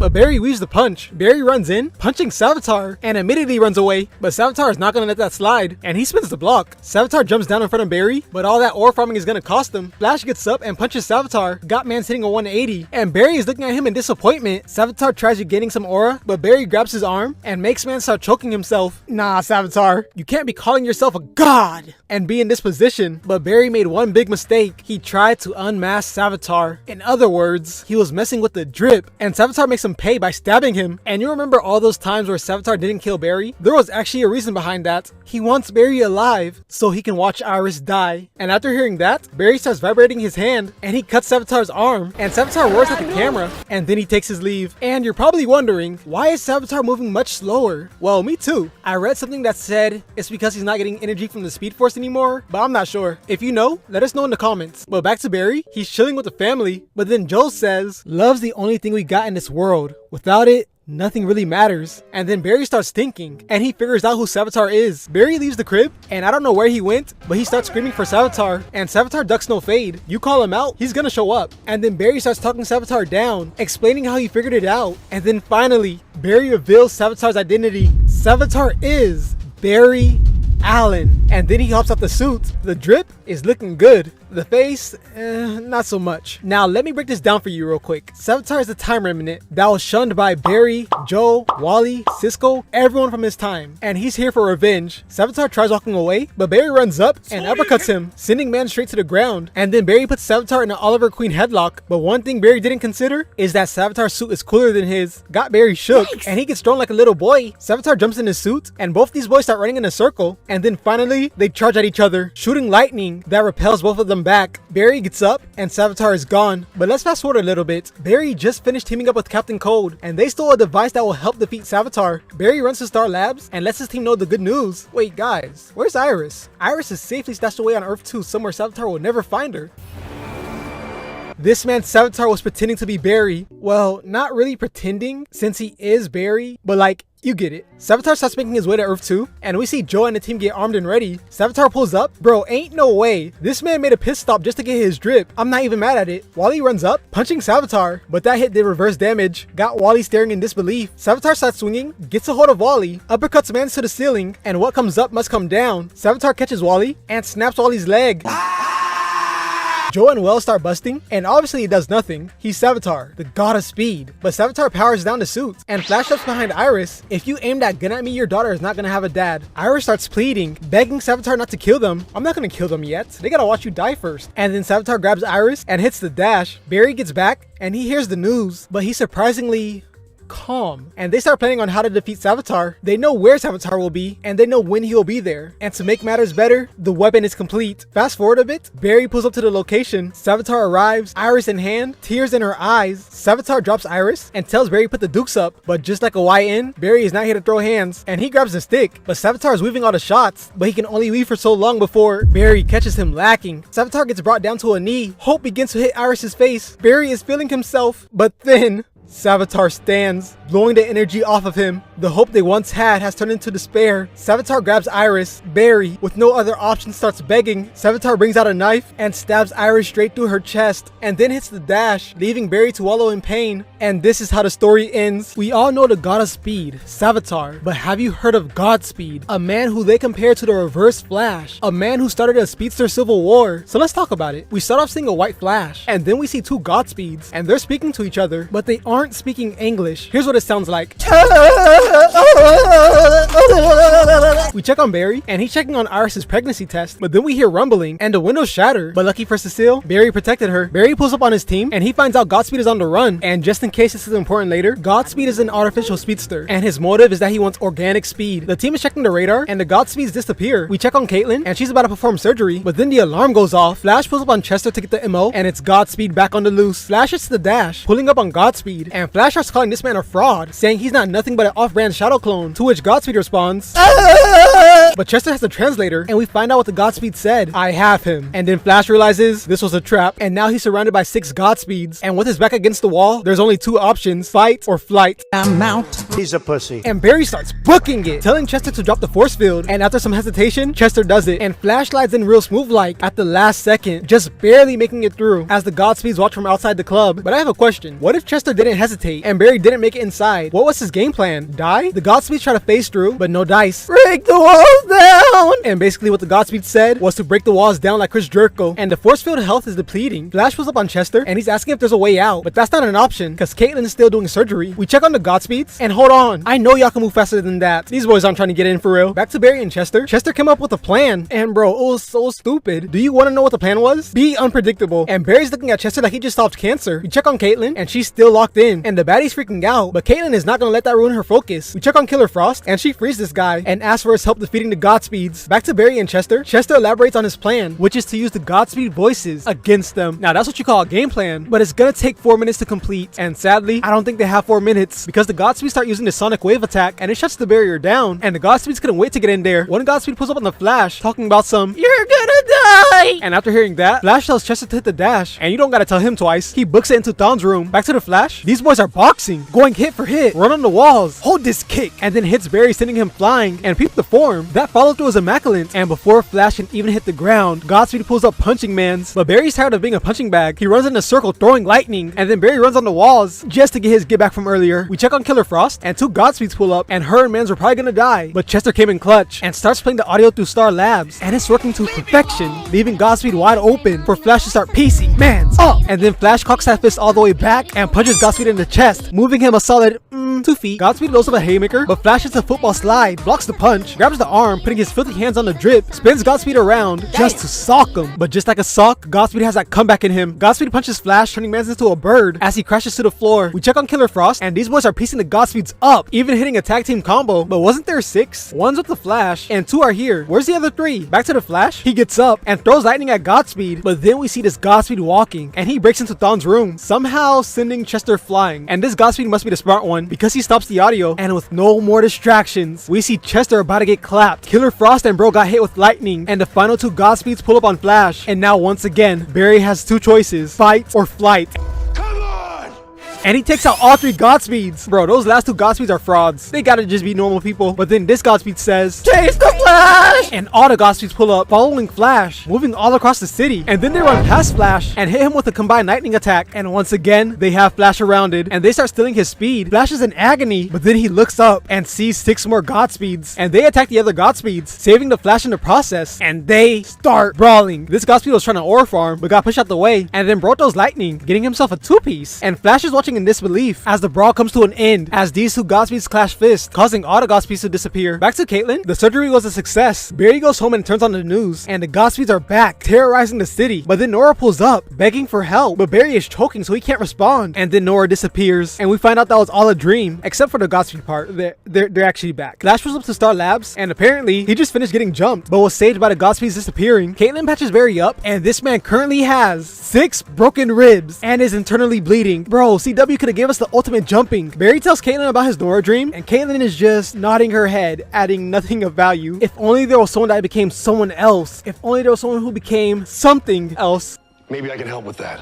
Diggle pulls up. Bro, this is like a breath of fresh air, although he is practically useless against speedsters. But having him here boosted morale, and Diggle has a present for them, and his 2 Maska tools. And then Chester pulls up glazing. The heart and soul of Team Arrow. Bro, is this what I sound like? But back to the doohickey, it's basically a freeze attack with the response time of a picosecond. So now the goal is capture a Godspeed and bring him back for interrogation. We check on Caitlin, and she officially saved the baddie and leaves the room so the sisters can catch up. But the baddie starts packing and shows her sister this document, and apparently she plans on going on a revenge tour and asks her sister to join her. But the baddie says that's stupid. There's a whole Godspeed civil war. Once we handle this, then we'll spin the block. But the baddie doesn't agree and decides to go on this journey alone. We see the Flash zooming across the city, and he he tells Chester, play that heat. And like a moth to a flame, one of the Godspeeds take the bait, and he's on Flash's tail. Wait, bro, hold up. How are you wearing a mask? But I can perfectly see how angry you are. Flash keeps running, and then we see the trap laid out, and Flash faces through the ground, leaving the Godspeed dumbfounded and caught in the trap. They bring him back to base, and he hasn't said a word. Cecile tries using her powers that she doesn't deserve on him, but all she can feel is hatred and determination. And the Godspeed was trying to call for help, but the baddie is sending interference. But now we go to the Flash, and he's trying to talk to the Godspeed, but he came to the conclusion the Godspeeds must not speak his language. So Flash goes to get a translator.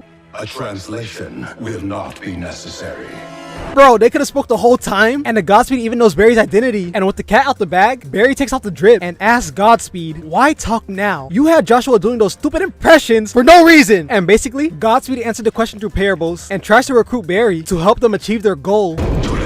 And then Godspeed drops a cold one-liner. We did not ask to be born, but we do ask not to die. Fire the paper with that line. And just for your information, this Godspeed is part of the crew that saved Barry. And what his side wants is to live, while the others want to serve August Hart. And Flash asks him, if you guys are from the future, why bring the war here? And that's because that's where the prime August Hart is. And every Godspeed is searching for him. And once again, Godspeed asks Flash to join him. But Flash asks Godspeed, what happens when we find August Hart? We're gonna kill him. And y'all know Barry, he doesn't kill. So he rejects the offer and walks away. And then the monitor starts going crazy, and Godspeed breaks free, smashing the trap device. Barry tries swinging, but gets blocked and chokeslammed. If you are not an ally, you are an enemy. That's a bar. And starts hitting Flash with a sonic wave. But then the baddie pulls up, shooting Godspeed. And after one hit, he hit the dash. And then the team groups up and find out how Godspeed escaped. And that's because he's not a meta. He's an artificial speedster. And the whole time they thought they were interrogating him, he was interrogating them. Barry and Diggle have a one-on-one chat, and Diggle inspires Barry to go to the future. Barry goes to let Cecile know, and Cecile shows Barry Nora's notebook that Iris gave to her for some reason. And they find information on August Hart. So here's the plan. Barry goes to the future, and Cecile and Diggle go heart hunting. But on their way out, Diggle starts having migraines. And although Cecile can see the pain that Diggle's in, she had to feel it for herself. And now she's in the same pain. Plays stupid games, wins stupid prizes. But Diggle recovers, and they continue on the mission. We check on Flash, and he's preparing to go to 2049 to make sure his family is safe. But in his travels, he sees 6 Godspeeds, and they fire lightning that Barry could have dodged, but he chose not to, knocking Flash somewhere random. And he sees LTG, and LTG tells Flash what's going on. The Godspeeds are feeding off the Speed Force, but Barry ignores all that because he remembered LTG can control time, and he asked LTG to take him to 2049, but LTG says,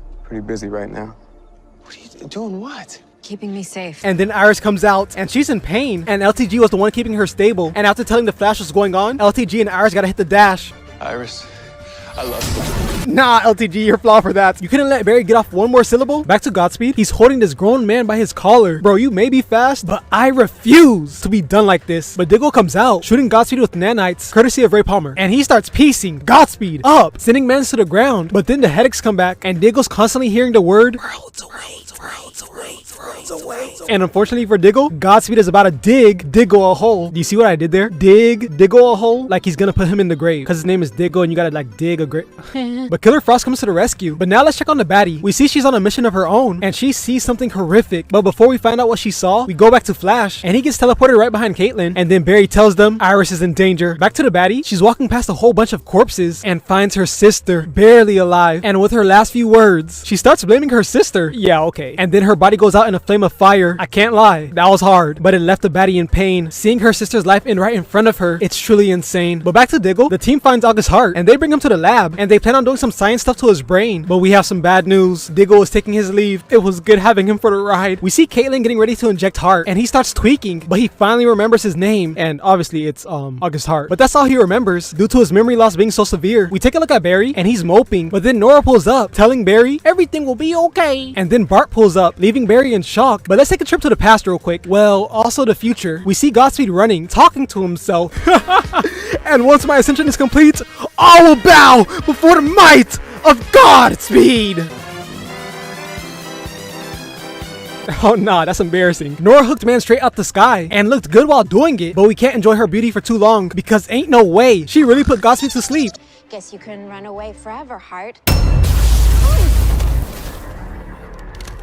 Never anger a god, little one. Bro, say what you want about Godspeed, but you gotta respect his one-liners. And look at Nora. She's laid out on the floor, but even she knows that was a bar. And then Godspeed starts emoting, but Bart comes in, phasing through Godspeed, once again, putting him to the floor. But Nora isn't happy, letting Bart know what he did was dangerous. But while they're arguing, Godspeed phases through the floor, heading to the Flash Museum, and he's running on a treadmill, using it to create a breach. Bro, what a kryptonite. Zoom would just punch one open. But nonetheless, Godspeed goes through, being followed by Nora and Bart. Back to the present, Barry's kids meet up with everyone, and then Chester has an idea, which I did not understand, but it's to create something that will stop Godspeed. And speaking of Godspeed, he just returned, and these boys are boxing with each other. This guy got dropped to the cement, these two idiots clash lightning, and then Flash and his kids pull up. Here's the plan: secure the area, make sure there's no bystanders, and what about the Godspeeds? Let them kill each other and clean up the mess. Had Barry stunned, and the Godspeeds felt the bloodlust. They all stop fighting and stare at Team Flash. They really put their beef to the side within seconds. That's actually impressive. Barry, Nora, and Bart split up, but no one follows Barry or Nora. The Godspeeds are all following Bart, saying kill the adversary. Barry tells Bart to spin back, but Bart says, nah, I'm gonna do my own thing. But as he says that, he gets struck by a Godspeed, and now he's surrounded. The Godspeeds lift up their hand, and now Bart is in a fight or flight situation, and he...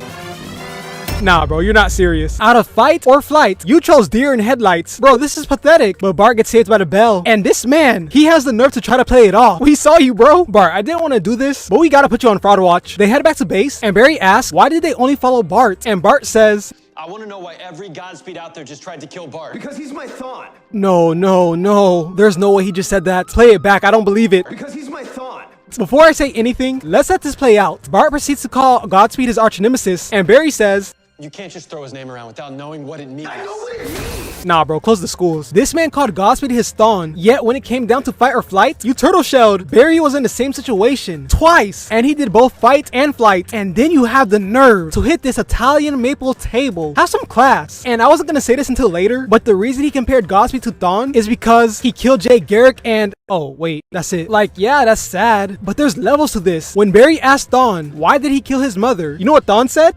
Why did you kill my mother?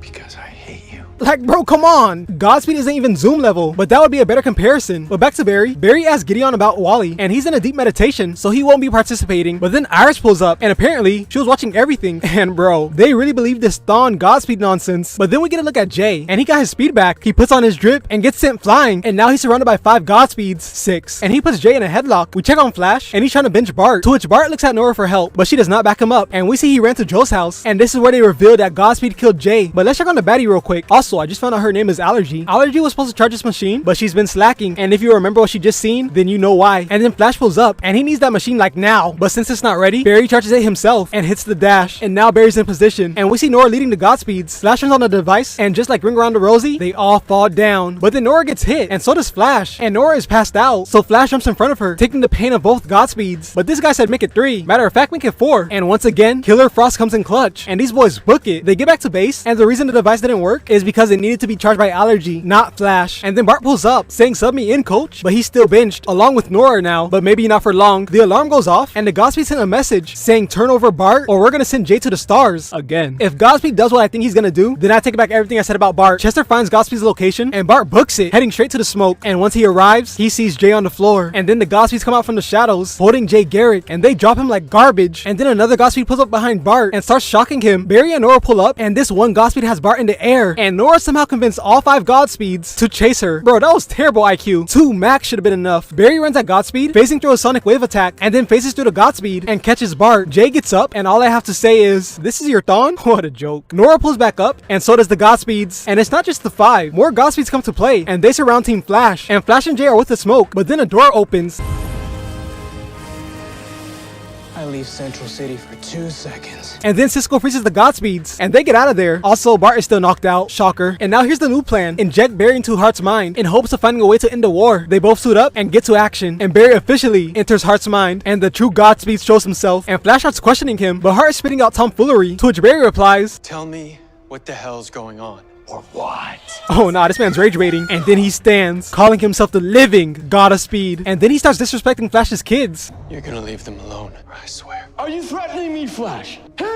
Bro, this man's hilarious. And then he tells us his goal, organic speed. And then he kicks Flash out. The team starts talking about what to do, and Nora says give him the speed. But Barry doesn't agree, because Hart being Thawne and yeah, that nonsense. But the family groups up, and we see Barry caught up to Speed Force, and she gives everyone a boost, giving Iris her speed back and healing Bart. We see the Godspeeds fighting each other, and hold on, y'all thought I wouldn't catch catch that? These two aren't even fighting for real. They're just trying to fit in. But then Bart pulls up and the violence comes to an end. And then Team Flash pulls up and they get to action. Bart throwing ninja stars, getting a 5-piece. Nora using her lasso just to go band for band with Bart. The Speed Force snapping, getting an instant 5-piece. Jay using his helmet. Bro, you are not Captain America. That flick was hard though. And Barry and Iris are back to back. Barry takes out 7 and Iris takes out the last 4. But then everyone starts tweaking, including the Godspeeds. And that's because they're feeding off the Speed Force. So she had to get Ghost. But now Team Flash is surrounded. But then Allergy pulls up and she has the device. And she cranks it to the max, knocking out all the Godspeeds. But there's still more terrorizing the city. And with no other option, Flash decides to give Heart organic speed. They begin the process and Heart starts tweaking. And then he hits the dash. But apparently, Flash planned for this. And he chases after Heart. We take a look at Heart and he calls forth all his clones. And then Flash pulls up and Godspeed books it. Barry follows, but he's getting blown out. And then he gets speared. And then Heart starts spamming and stealing Flash's speed. But then he gets hit from the back by Wally? No, the reverse Flash. Thawne. Godspeed gets up, saying all that jumping is not gonna help them. And then he reaches his hand to the sky, summoning a sword. Hey, bro, we can do that? And these boys bring out swords of their own. Bro, what is the meaning of this? Star Wars must have been going crazy at this time. But these boys start sword fighting. Peep the block by Godspeed. That was cold. And then these boys start unloading on Godspeed. But like Godspeed said earlier, that jumping does not work. He gets Thawne out the way and hits a 180 flip. I don't know if all that was necessary, but it was fire. And they start using super speed to only switch locations. But back to level 0, Thawne gets kicked away and Barry and Godspeed are now in a grab clash. But Heart uses his sonic wave attack, knocking Barry down. He turns around and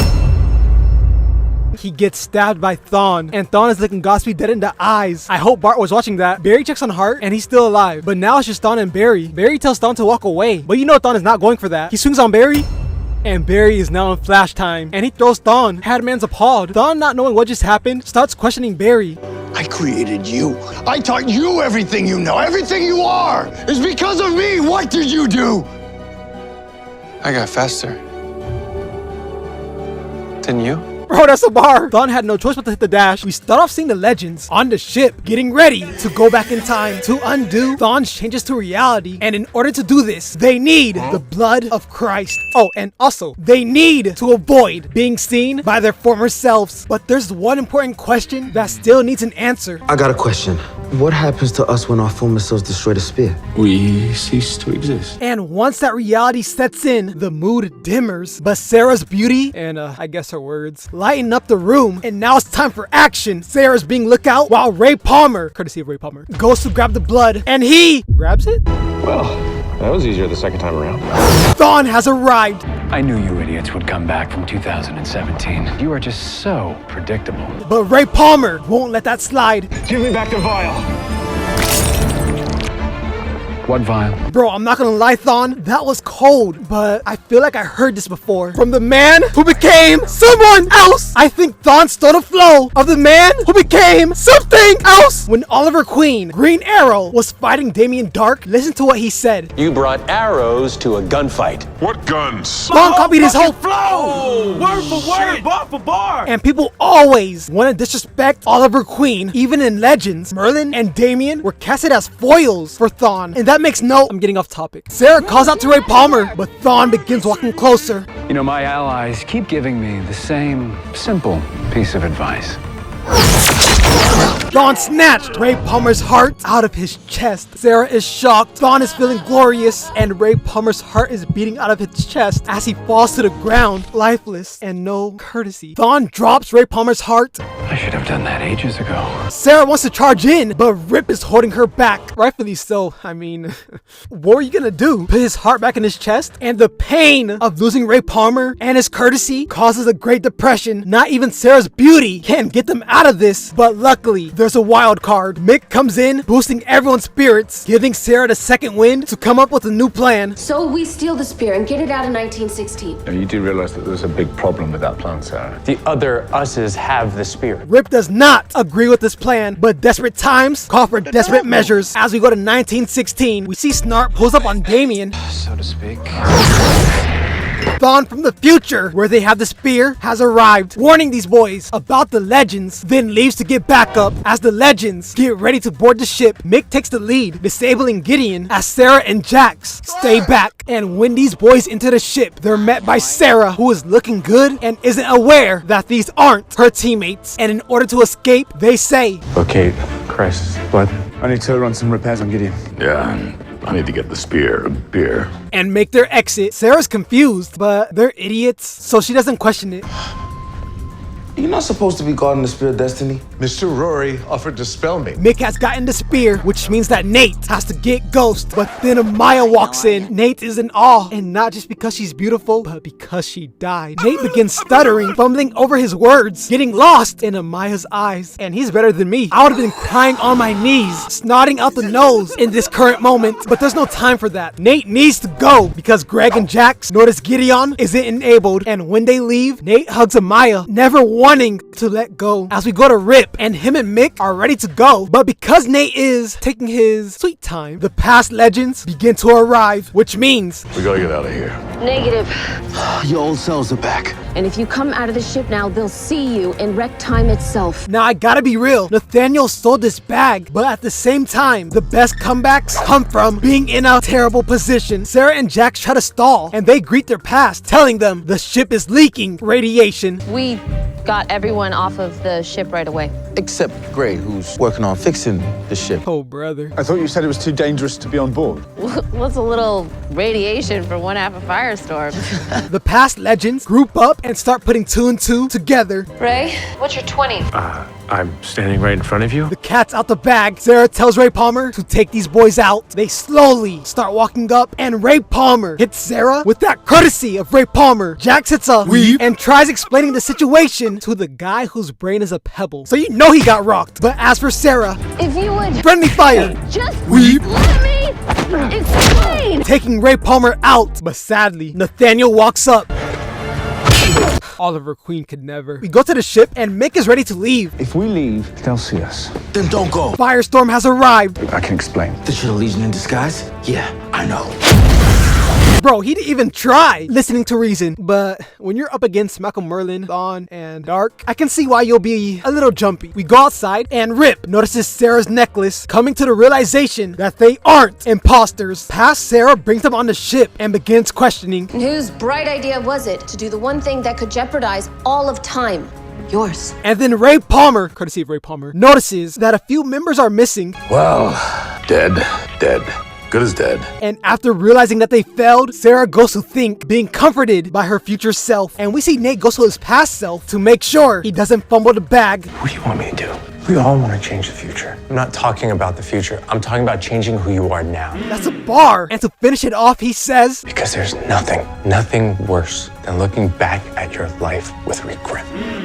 That's so true, man. But there's still war going on. Both Sarahs return, finding out they're being shot at by Captain Cold, Malcolm Merlin, and Damien. The ship is taking indescribable damage. Everyone buckles up. Sarah tries to time jump, but the damage is too much, causing these boys to crash land, taking critical damage, leaving only one option left, a final stand against the Big Three. And they start charging in. The Big Three is busting, but so are the legends. Where were they aiming? Even Malcolm found their terrible accuracy laughable. Damn it. Damien, I think we should go back to basics. Malcolm pulls out his bow. Damien whips out his sword as Captain Cold shoots Ray Palmer out of the sky. Malcolm Merlin snipes Firestorm, taking these boys out of fusion, then aims that bow at Greg. Jax is already sprinting. He knows the outcome. Malcolm takes aim, and then... No! Jax takes an arrow for Greg, saving his life. And then the other Jax... You are not serious. This is utterly disgraceful and is a huge smack in the face to how great Malcolm Merlin is. You're telling me this nobody beat Merlin? Whatever, man. Damien gets snuck by Mick, but Captain Cold pulls up, telling Mick to chill out. Mick got stabbed in the back by his best friend. Man, that's cold. Mick, no! Captain Cold aims at Ray Palmer, dying twice in one episode? That's gonna be embarrassing. And then... Ray Palmer gets saved, courtesy of Mick. And now we go back to the mission. The Wave Riders just arrived. I thought you were made of steel. Damien Dark stabs Nate right in front of Amaya. Sarah gives Rip the spear and stares down Damien. It's now time for a legendary clash. Yeah, no, I'm gonna skip this garbage. Sarah tells the team, Joshua, wait! We want to see the fight, but please! Sarah jumps from the top rope, missing Damien's throat by a hair, and now it's a Texas standoff as they begin clashing swords. Damien sneaks a left, block, airball, but Damien follows up with a kick. Let's play ring around to Damien, elbow, liver kick, then puts that sword to Damien's throat. Resentment in her eyes as Damien tells her to finish the job. Do it. Death would be too kind. And then the other Sarah.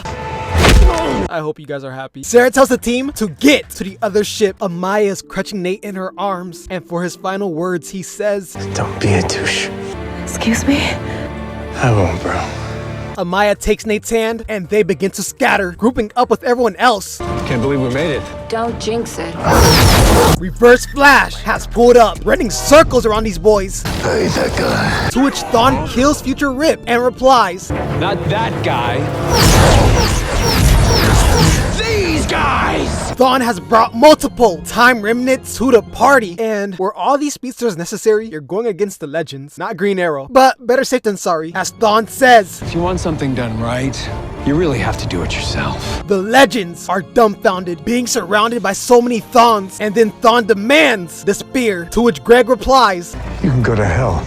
No, but I'll make a hell for you. the remnants start charging in, pushing these bozos. Sarah begins using the spear as we see Nate smacking these Thawnes. Ray Palmer busting at them, courtesy of Ray Palmer. Sarah's getting closer to activating the spear, but gets overwhelmed by fear and tries to give the buck to Amaya, but she gets pushed away, leaving Sarah as the only option. Look, I can't. There's too much darkness inside of me. I can't control it. More Thawnes come charging in. Ray Palmer hits us as Rip tells Sarah I believe in you. and gets pushed away, and we see Nate and Ray getting pieced up and blasted away. Bro, legs in the air is wild. And with no other option, Sarah activates the spear, seeing a vision of her and Laurel Lance. Laurel tells Sarah this can all be real if you remake reality. Gambit, me and you, League of Assassins, you're dying. I could take it all back. Although Sarah would love to rid those traumas, she knows better. She knows what's right. Even though doing the right thing means not bringing back Laurel Lance. They share one last hug, and then Sarah opens her eyes. Thawne snatches the spear. Too slow, Miss Lance. Far too slow. And look at how Thawne slid in. That was cold. But with the spear in Thawne's hands, he tells Sarah he's going to erase the legends from existence. Thawne starts using the spear, and then I may have made one small change to reality. You depowered the spear. And with the spear depowered, Thawne tells Sarah, Well, I guess we'll just have to do this the old-fashioned way. I am going to drive this through your heart. we hear a roar. The roar of Black Flash. And he comes in zooming, roaring at the camera. Thawne is scared for his life. He tries to run, and then Thawne didn't stand a chance as Black Flash roars in his face and pulls out his heart, leaving Thawne to get erased from existence. All the remnants start disappearing. This is truly Black Flash stares down Sarah, roaring in her face before zooming away. The remaining legends stand as we see future Sarah getting erased. Remember, legends never die. Those are good final last words, I guess. Speedsters only lose to plots. That is a statement overly used when something doesn't go the speedster's way, but it's wrong. And Arrow, the man who became someone else, the man who became something else, proves why it's false by humbling the Flash. So let's talk about it. We start off with Flash meeting up with Iris at Jitters, and Iris asks Flash, "Can you tell me your secret identity so I can talk about it on my blog?" Well, she didn't say it like that, but she might as well have. Barry rushes her off and asks, "What's the deal? Why did you summon me?" And Iris says, My boyfriend, he's... Did you guys break up? No. Bro, Barry, chill. I can't lie, I feel you. But you can't go out like that. Bro, I was so used to Barry having so much aura that I completely forgot he was Prime Shamik more. But hey, look at him now. But what Iris came to tell Barry is that Edwin is trying to lock him up. But before Barry can reply, Cisco hops on comms, telling Barry there's a crime in progress. So Flash tells Iris, I bet you say that to all the girls. Is she flirting? Bro, you have a man. Edwin would be sick to his stomach seeing this. And it gets even worse. Barry says, "What other girls?" and hits the dash. But look at Iris. Is she getting wet? It was not that cool. And actually, it was quite disrespectful. Barry made a whole mess. Now guess who has to clean it? You, Iris. We check on the criminal and he's counting the money he stole. But then he sees there was a tracker among the cash. And it's too late to hit the dash because the cops are coming in fast, but he's already in the wind. But actually, it was more so a breeze because the cops catch him lacking. And since I forgot this guy's name, we'll call him Red Eye. Red Eye puts his hands up and a cop goes to cuff him. But Joe made a big mistake. He told Red Eye to turn around. And when he does, he activates his shotgun gun. The officer turns around, aiming the stick furiously, and his eyes are now red. But real quick, let me explain Red Eye's power. He's not mind controlling you. He's just bringing out your anger, unleashing your rage. And sadly for Joe, he's gonna find out the hard way because the officer lets it rip. But Barry pulls up, saving the two officers and diving to protect Joe. But now Barry's on the ground. The officer pulls up, ready to shoot. There's nothing Barry can do. Look at his face. He knows he's cooked. But then 2 arrows hit the cop, and then we see him, the man who became someone else, the man who became something else, Oliver Queen. And look at Barry's smile. Barry wasn't even this happy the day of his marriage. I mean, Nazis did show up, but you get the point. And then Oliver says, Nice mask. bro, this man is so goated. Notice how he didn't even mention he saved Barry's life. That's because it's natural. It's just another Tuesday. And then Ollie leaves in style. And Barry is cheesing. And I can't blame him. This is like watching prime LeBron James. And now we see Barry and Ollie put up on Diggle. And Barry tells Ollie, Thanks for showing up back there, but I had that.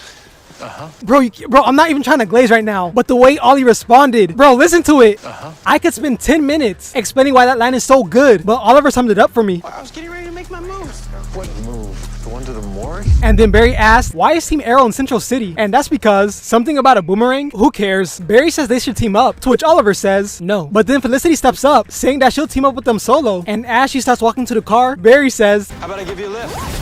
nah, bro. Laurel could never. Nissa could never. I know Ollie was sick to his stomach seeing that. And it's like, what can he do? Chase him? Yeah, right. And bro, it gets worse. Because when they make it to Star Labs, Felicity's on fire. And because she's on fire, she has no choice but to undress. This would have made Ollie crash out. But anyways, Dr. Wells summons Barry. And these boys tell Barry they don't trust Ollie. And that's hilarious coming from Wells. If you know, you know. And Joe and Wells are straight hating on Ollie. All because he caught a few bodies. And before Barry can defend his honor, we hear screaming. And we see Caitlin running. And I don't know why, but the way Caitlin was hitting the dash, that had me rolling. Now we see the boomerang flying across the room due to Cisco's experiment. And then Joe tells Barry, I want that arrow out of my city.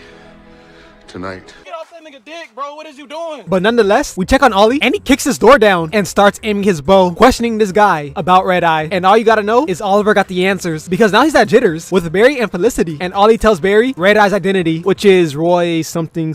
I didn't write it down, I forgot. Barry then asks Oliver, how did you find that out? Thanks. How did you find that out?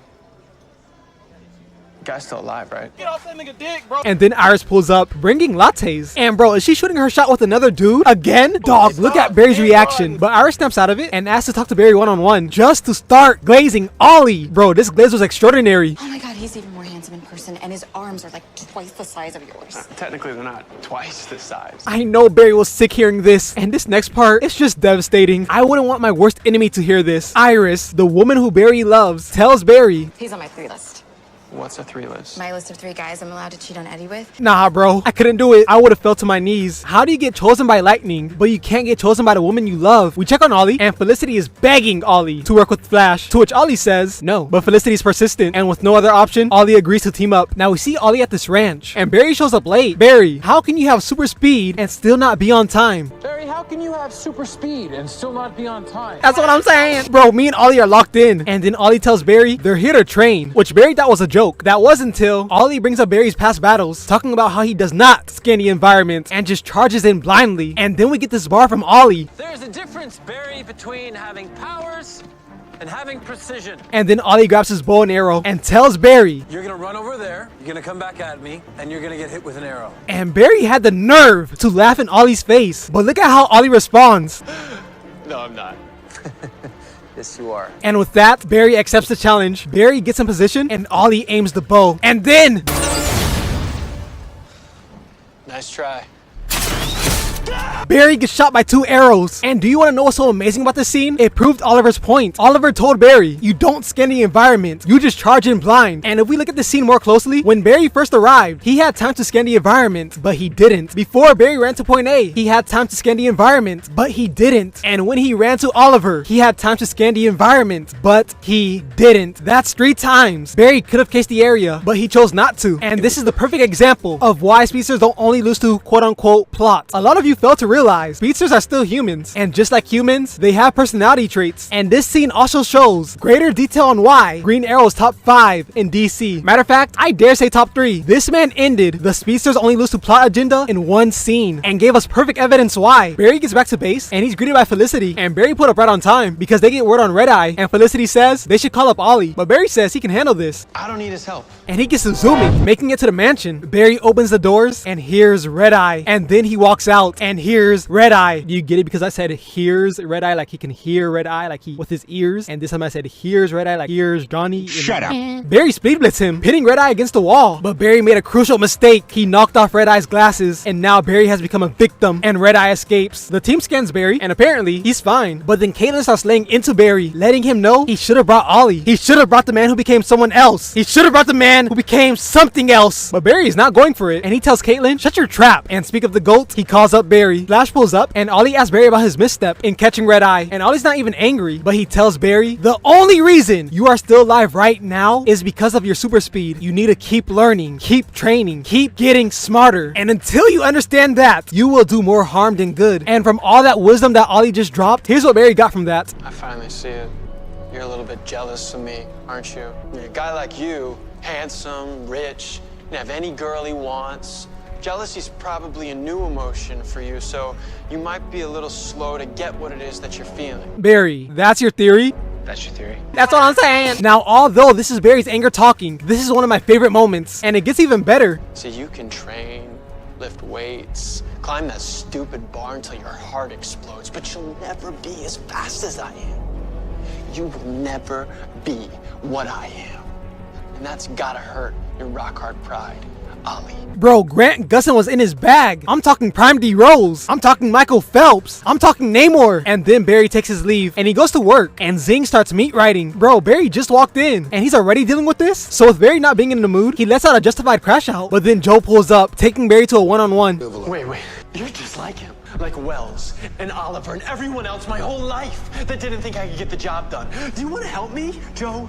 You want to help me get my dad out of prison? You helped put him there, didn't you? Cinema. And what makes this episode so great, it felt like Barry could finally crash out without the team betraying him, because later on in the series, it feels like whenever Barry expresses himself, they treat him like garbage. So seeing this, it's so refreshing. But Barry seeing this, Edwin and Iris, it's not so refreshing. Joel tells Barry, calm down. I'm calm, okay? When I am not calm, you'll know. And Barry takes his leave. We go to Star Labs, and Joe pulls up saying Barry was crashing out, and everyone on the team is scared, terrified, petrified, and rightfully so, considering what Barry can do. How will they stop him? And then Wells says, We're gonna need the Arrow's help. but now we see Iris and Edwin is hitting on the Flash while Iris is glazing him, and then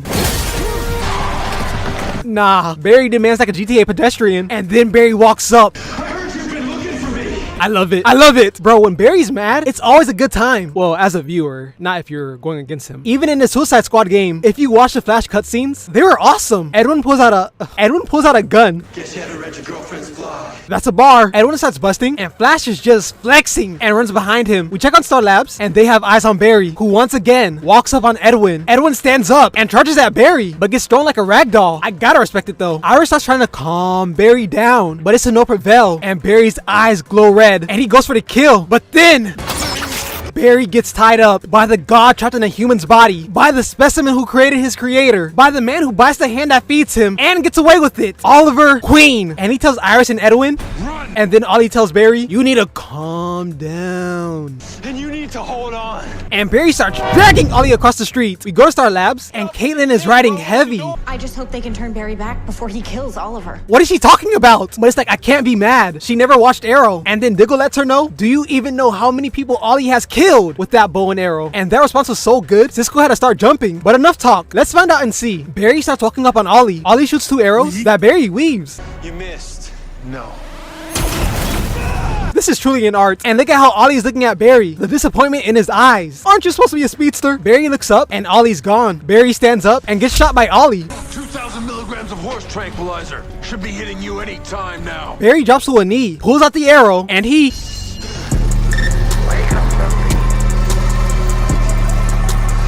I can't lie, that was hard. It even had Ollie shook. But you know what's crazy? Imagine if Oliver was taking this seriously. When Ollie shot Barry, he could have started going crazy. But Ollie sees the good in Barry, so he's holding himself back. Bro, what a goat! Bro, top 3, I dare say top 2. But as for Barry, he's going all out and starts running at Ollie. So Ollie went for high ground, but Barry runs up the building and cuts Ollie's grappler. But Ollie luckily recovered. But this just proves my point. Barry is going all out. He's trying to knock off Ollie. While for Ollie, this is just a training session. And CW did an amazing job of portraying this. And if they wanted to be more realistic and make Ollie actually try, well then let's just say we wouldn't have to worry about this. You are not the Flash, Barry.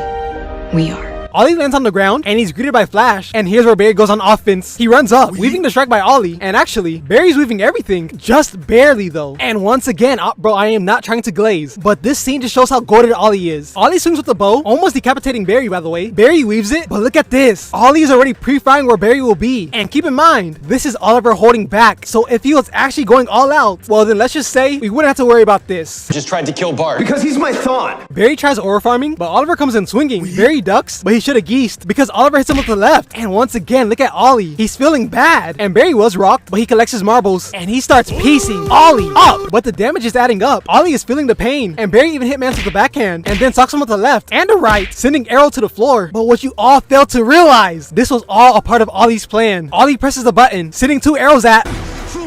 You fool! Were you not listening to me? This was all a part of Ollie's plan, and he throws a dart in Barry's leg. It didn't matter what Barry chose to do, because either way, he was gonna get hit. Barry pulls out the dart, and they both stand, with Oliver saying, I still believe in you, Barry. But Barry's eyes glow red. He throws a punch at Ollie, and Ollie catches it. Had Barry perplexed, and then Ollie socks him and contains him. And we see a van pulling up. Ollie is holding Barry in Goku position, as well as shows him the colors, releasing Barry of his rage. We go back to Star Labs. So, it was a tie. Nah, Cisco, don't try to cop a plea. That was easily Oliver's win. Back to Barry. He apologizes to Oliver, to which Ollie says, It's not your fault. Bro, that's pure greatness. He doesn't blame Barry for none of this. And these boys proceed to off-screen red eye. We go to Star Labs, and once again, Ollie proves why he's the GOAT. Dr. Wells tries glazing Oliver, and after their conversation, Ollie says, There is something off about that guy. Bro, you can't make this up. Oliver knew that he was a reverse Flash. Well, like, he didn't know, but like, give him a day or two and he would have figured it out. And this next part, this is for the people who are going to say, Ollie only won because Barry was mind controlled. I wish I could say it was all because of whatever Bivolo did to me, but I guess I had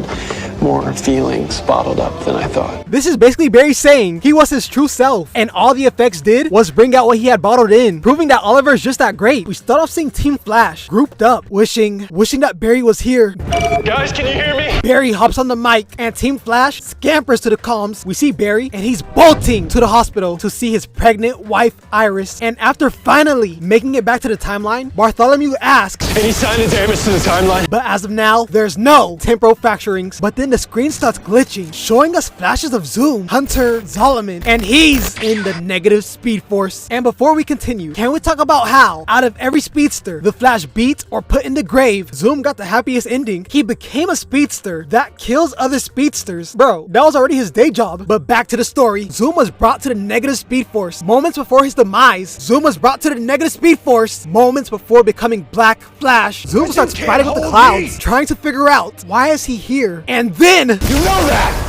Who dares disrupt my revenge? Godspeed has arrived. Zoom is confused, and then Godspeed says, I was about to slit that brat Impulse's throat, but now I'm going to start with you first. First things first, Godspeed is not messing with Zoom, but also, judging by what Godspeed said, we can hypothesize that this isn't the Godspeed that was banging with Flash and Reverse Flash. Now, is that any excuse for the tomfoolery that we're going to see in a few minutes? Not at all. Bro, it was so terrible. Relax. We'll talk about it when we get there. Zoom replies to Godspeed, telling him, And clearly, you have no idea who you're dealing with. Otherwise, you know how dangerous it is to threaten me. Zoom is still so cold. There is no way. He goes out sad. Zoom and Godspeed start trying to figure out why they were summoned and who summoned them here. And then, Last thing I remember, the Flash had just sicked his time rates on me. So that coward is responsible for bringing us here? I highly doubt it. Reverse Flash has joined the party and greets these boys to the negative Speed Force. Welcome to the negative speed force, fellas. Zoom thinks this is Harry, but Godspeed says, You're the man who helped the Flash defeat me. No,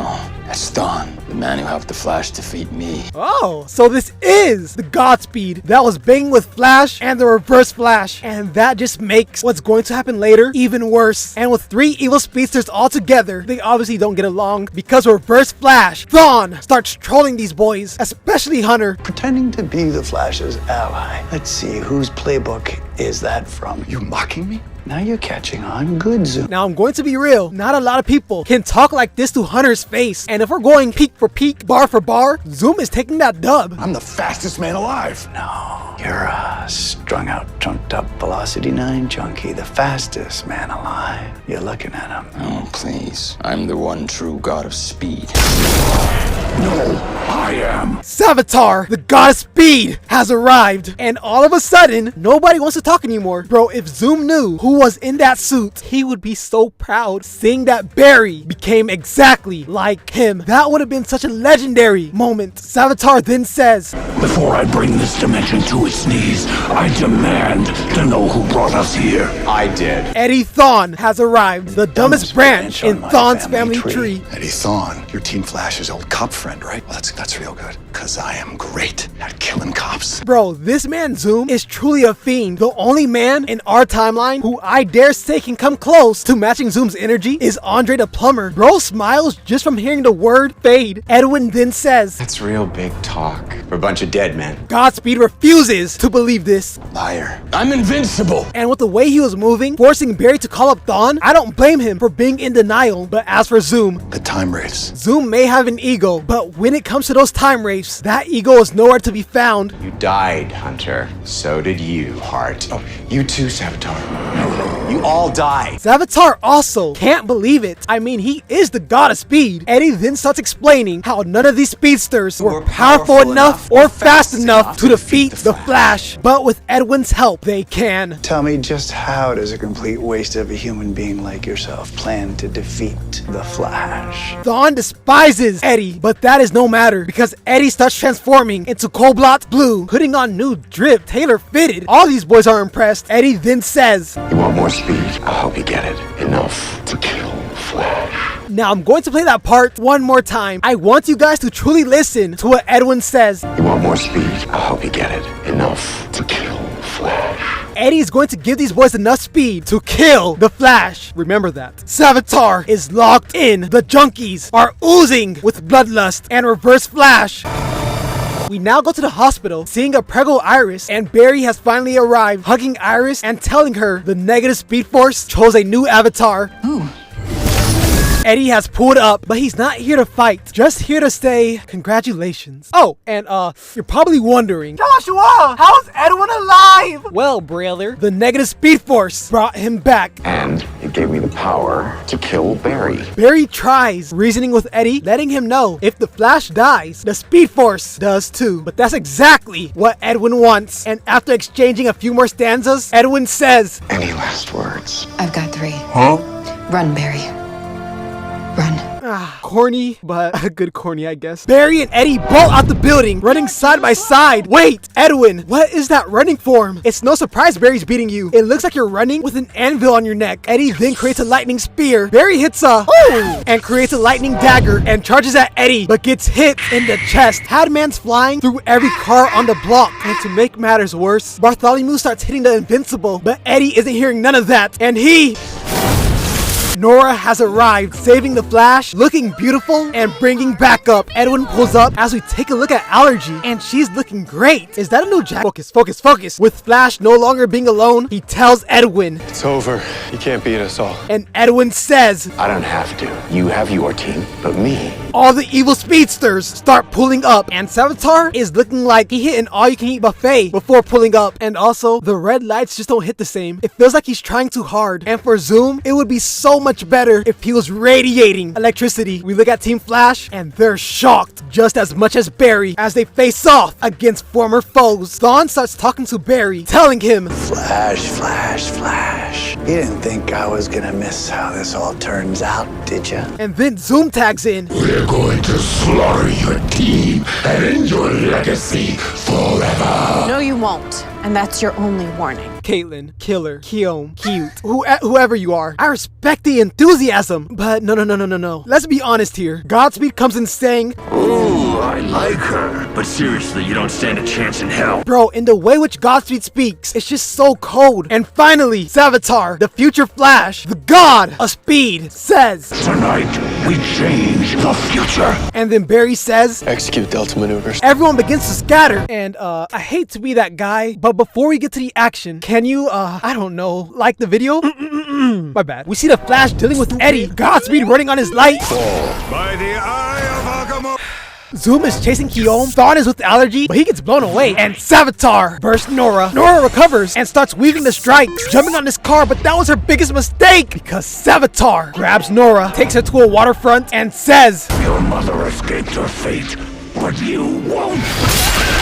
Barry is going to be heartbroken when he finds out that... Oh, wait. Hello? You said let the clip play out? But Nora just died. I gotta talk about this. Okay. I'll let the clip play out.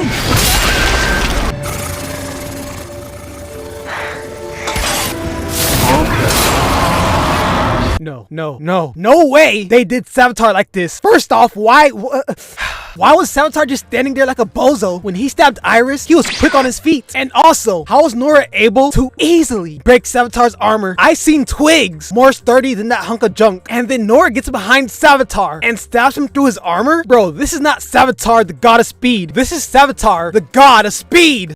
Walking. This was so pathetic. And then Nora says, Shui. Oh, brother. Nora, I don't care how good you look. And you look really good. That was lame. And do you guys remember what Edwin said earlier? You want more speed? I'll help you get it. Enough to kill Flash. So Savitar, even with the power boost that he doesn't need, gets low dips by Nora. But you know what? We did see earlier that Savitar was out of shape. So we'll let this garbage slide, even though it makes no sense that Nora was able to. Let it slide, Joshua. Let it slide. We now check on Barry, and Eddie is still hitting this anvil run. He tries striking Barry, but destroys the pedestrian's car instead. But now we go to Godspeed, and Cecile says, August, let me help you. I can feel how scared you are. Are you afraid you can't beat me? Bro, what type of therapy session is this? You try offering a helping hand, and in your very next sentence, you take it away. But listen to what Godspeed says. Or that every time you kill, you lose another piece of your soul. You want a piece of my soul? How about a few dozen? Say what you want, but to me, Godspeed has some of the best lines known to man. Godspeed's clones start charging in, and then... Stupid. Cecile just soloed 3 Godspeed clones, and they didn't even get close. Do you guys remember what Eddie said? You want more speed? I'll help you get it. Enough to kill Flash. And Cecile starts dogging these boys. I mean, at least these two got close. What am I talking about? Got close? This is Godspeed, a speedster who the Flash and Reverse Flash had to jump. Why is Cecile sending him over a railing? The real Godspeed comes out and says, So you beat my copies, but I'm the real deal. The one true Godspeed. And after that, Godspeed...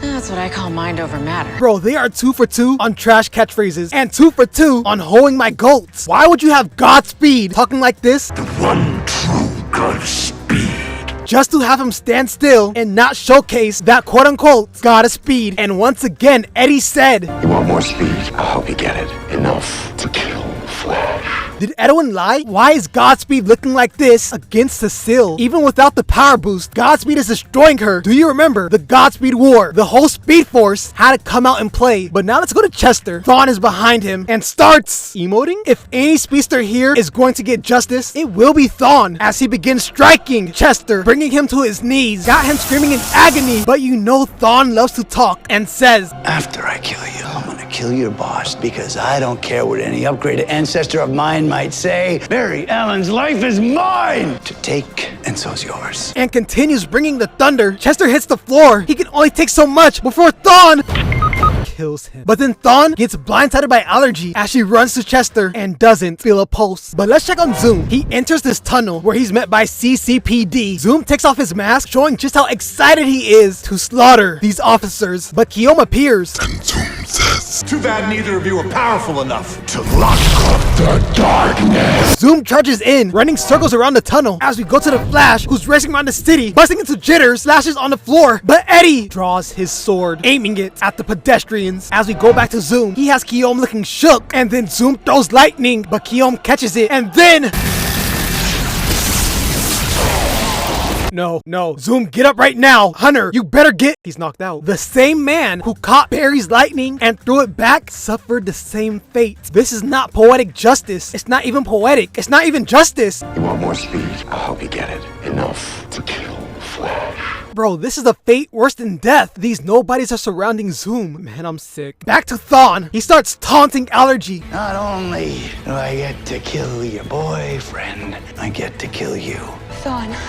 Stop talking! Allergy blasts Thawne away, shattering everything in the vicinity. You want more speed? I'll help you get it. Enough to kill Flash. What can I even say, man? And Allergy, you look good, but you are not hitting that Nagi right. Bro, this is crazy. Cecile beat Godspeed, Nora beat Savitar, Keom beat Zoom, and Allergy beat the Reverse Flash. And like, bro, I'm happy to see the baddies win, but this is not a win they deserve. The only person that should be able to beat all these speedsters is Oliver Queen, the man who became someone else. The only other person who can beat all these speedsters is the man who became something else. Green Arrow. There's only two correct ways this could have ended. Number one, Barry beats all these speedsters himself. Bro, that would have been perfect.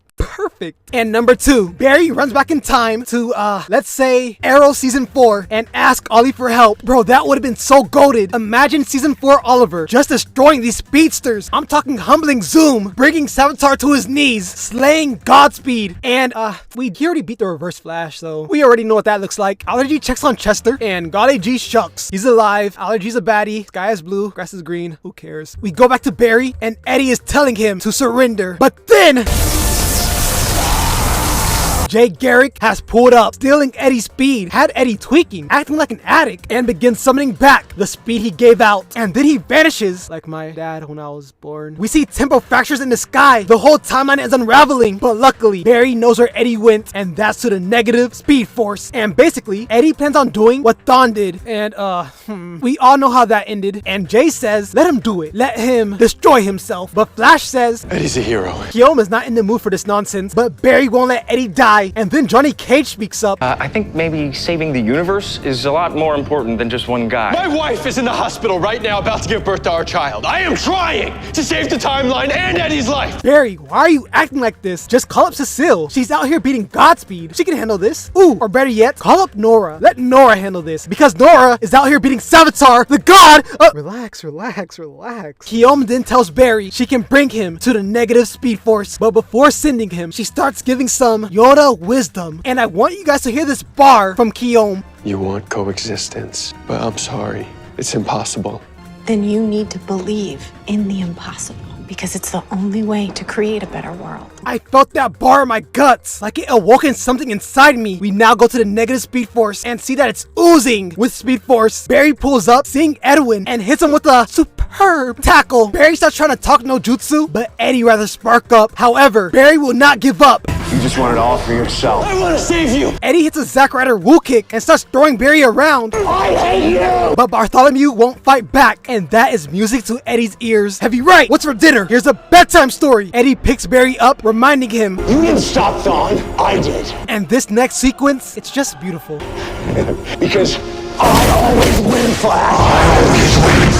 And paints the walls with Barry, but bloodshed isn't enough. Eddie proceeds to slam Barry through a table, and it did 0 damage, but it was pretty cool. Barry gets back up, telling Eddie, You've become the person you died trying to stop. And Contra starts talking to Eddie. He lies. Kill him now. Take back what's yours. I love you. Bro, the negative speed force is wilding. Listen to this. End Barry Allen's pathetic existence. Barry is reasoning with Eddie, telling him, don't give in to hate. Fight the voices. Don't let Khonshu win. Edwin begins having flashbacks and realizes what he has become. Eddie snatches the VVS out of his suit, throws it on the floor, and smashes it, ending the temporal fractures. Barry and Eddie now stand face to face. The silence is saying a million words. The way Barry looks at Eddie, the way Eddie smirks at Barry, and although they may not always see eye to eye, this moment proved that they can come together when need be, and Barry and Edwin shake cans. Barry leaves, returning to Iris, who is currently in labor, but now we see the happy ending. Chester was able to survive because he has black hole powers, and now Team Flash is together, waiting for Iris to give birth, and then Wells appears, telling Guillaume it's time to ascend. We go to Iris, and the birth was a success, and we get this cute little montage of Iris and Barry in love, but we have more pressing matters. Guillaume begins to say goodbye and starts ascending, and when she does, Caitlin returns. Still not an ounce of drip though, but she's alive, so this calls for a celebration. Barry and Caitlin make amends, and once that's done, we go to Joe, and he proposes. Cecile Horton. Will you marry me? I mean, finally, am I right? Oh shucks, how cute. And to end the series, My friend Oliver said that the lightning chose me. Well, now I'm gonna do the choosing. Barry shoots his lightning into the sky, choosing new speedsters, Avery Ho, Max Mercury, and Jess Chambers. And with that, The Flash concludes. And although the fights were lukewarm, the ending was bittersweet. And with that being said, if you enjoyed this video, then please leave a like, comment, subscribe, hype the video up, and I'll see you guys in the next one. Peace.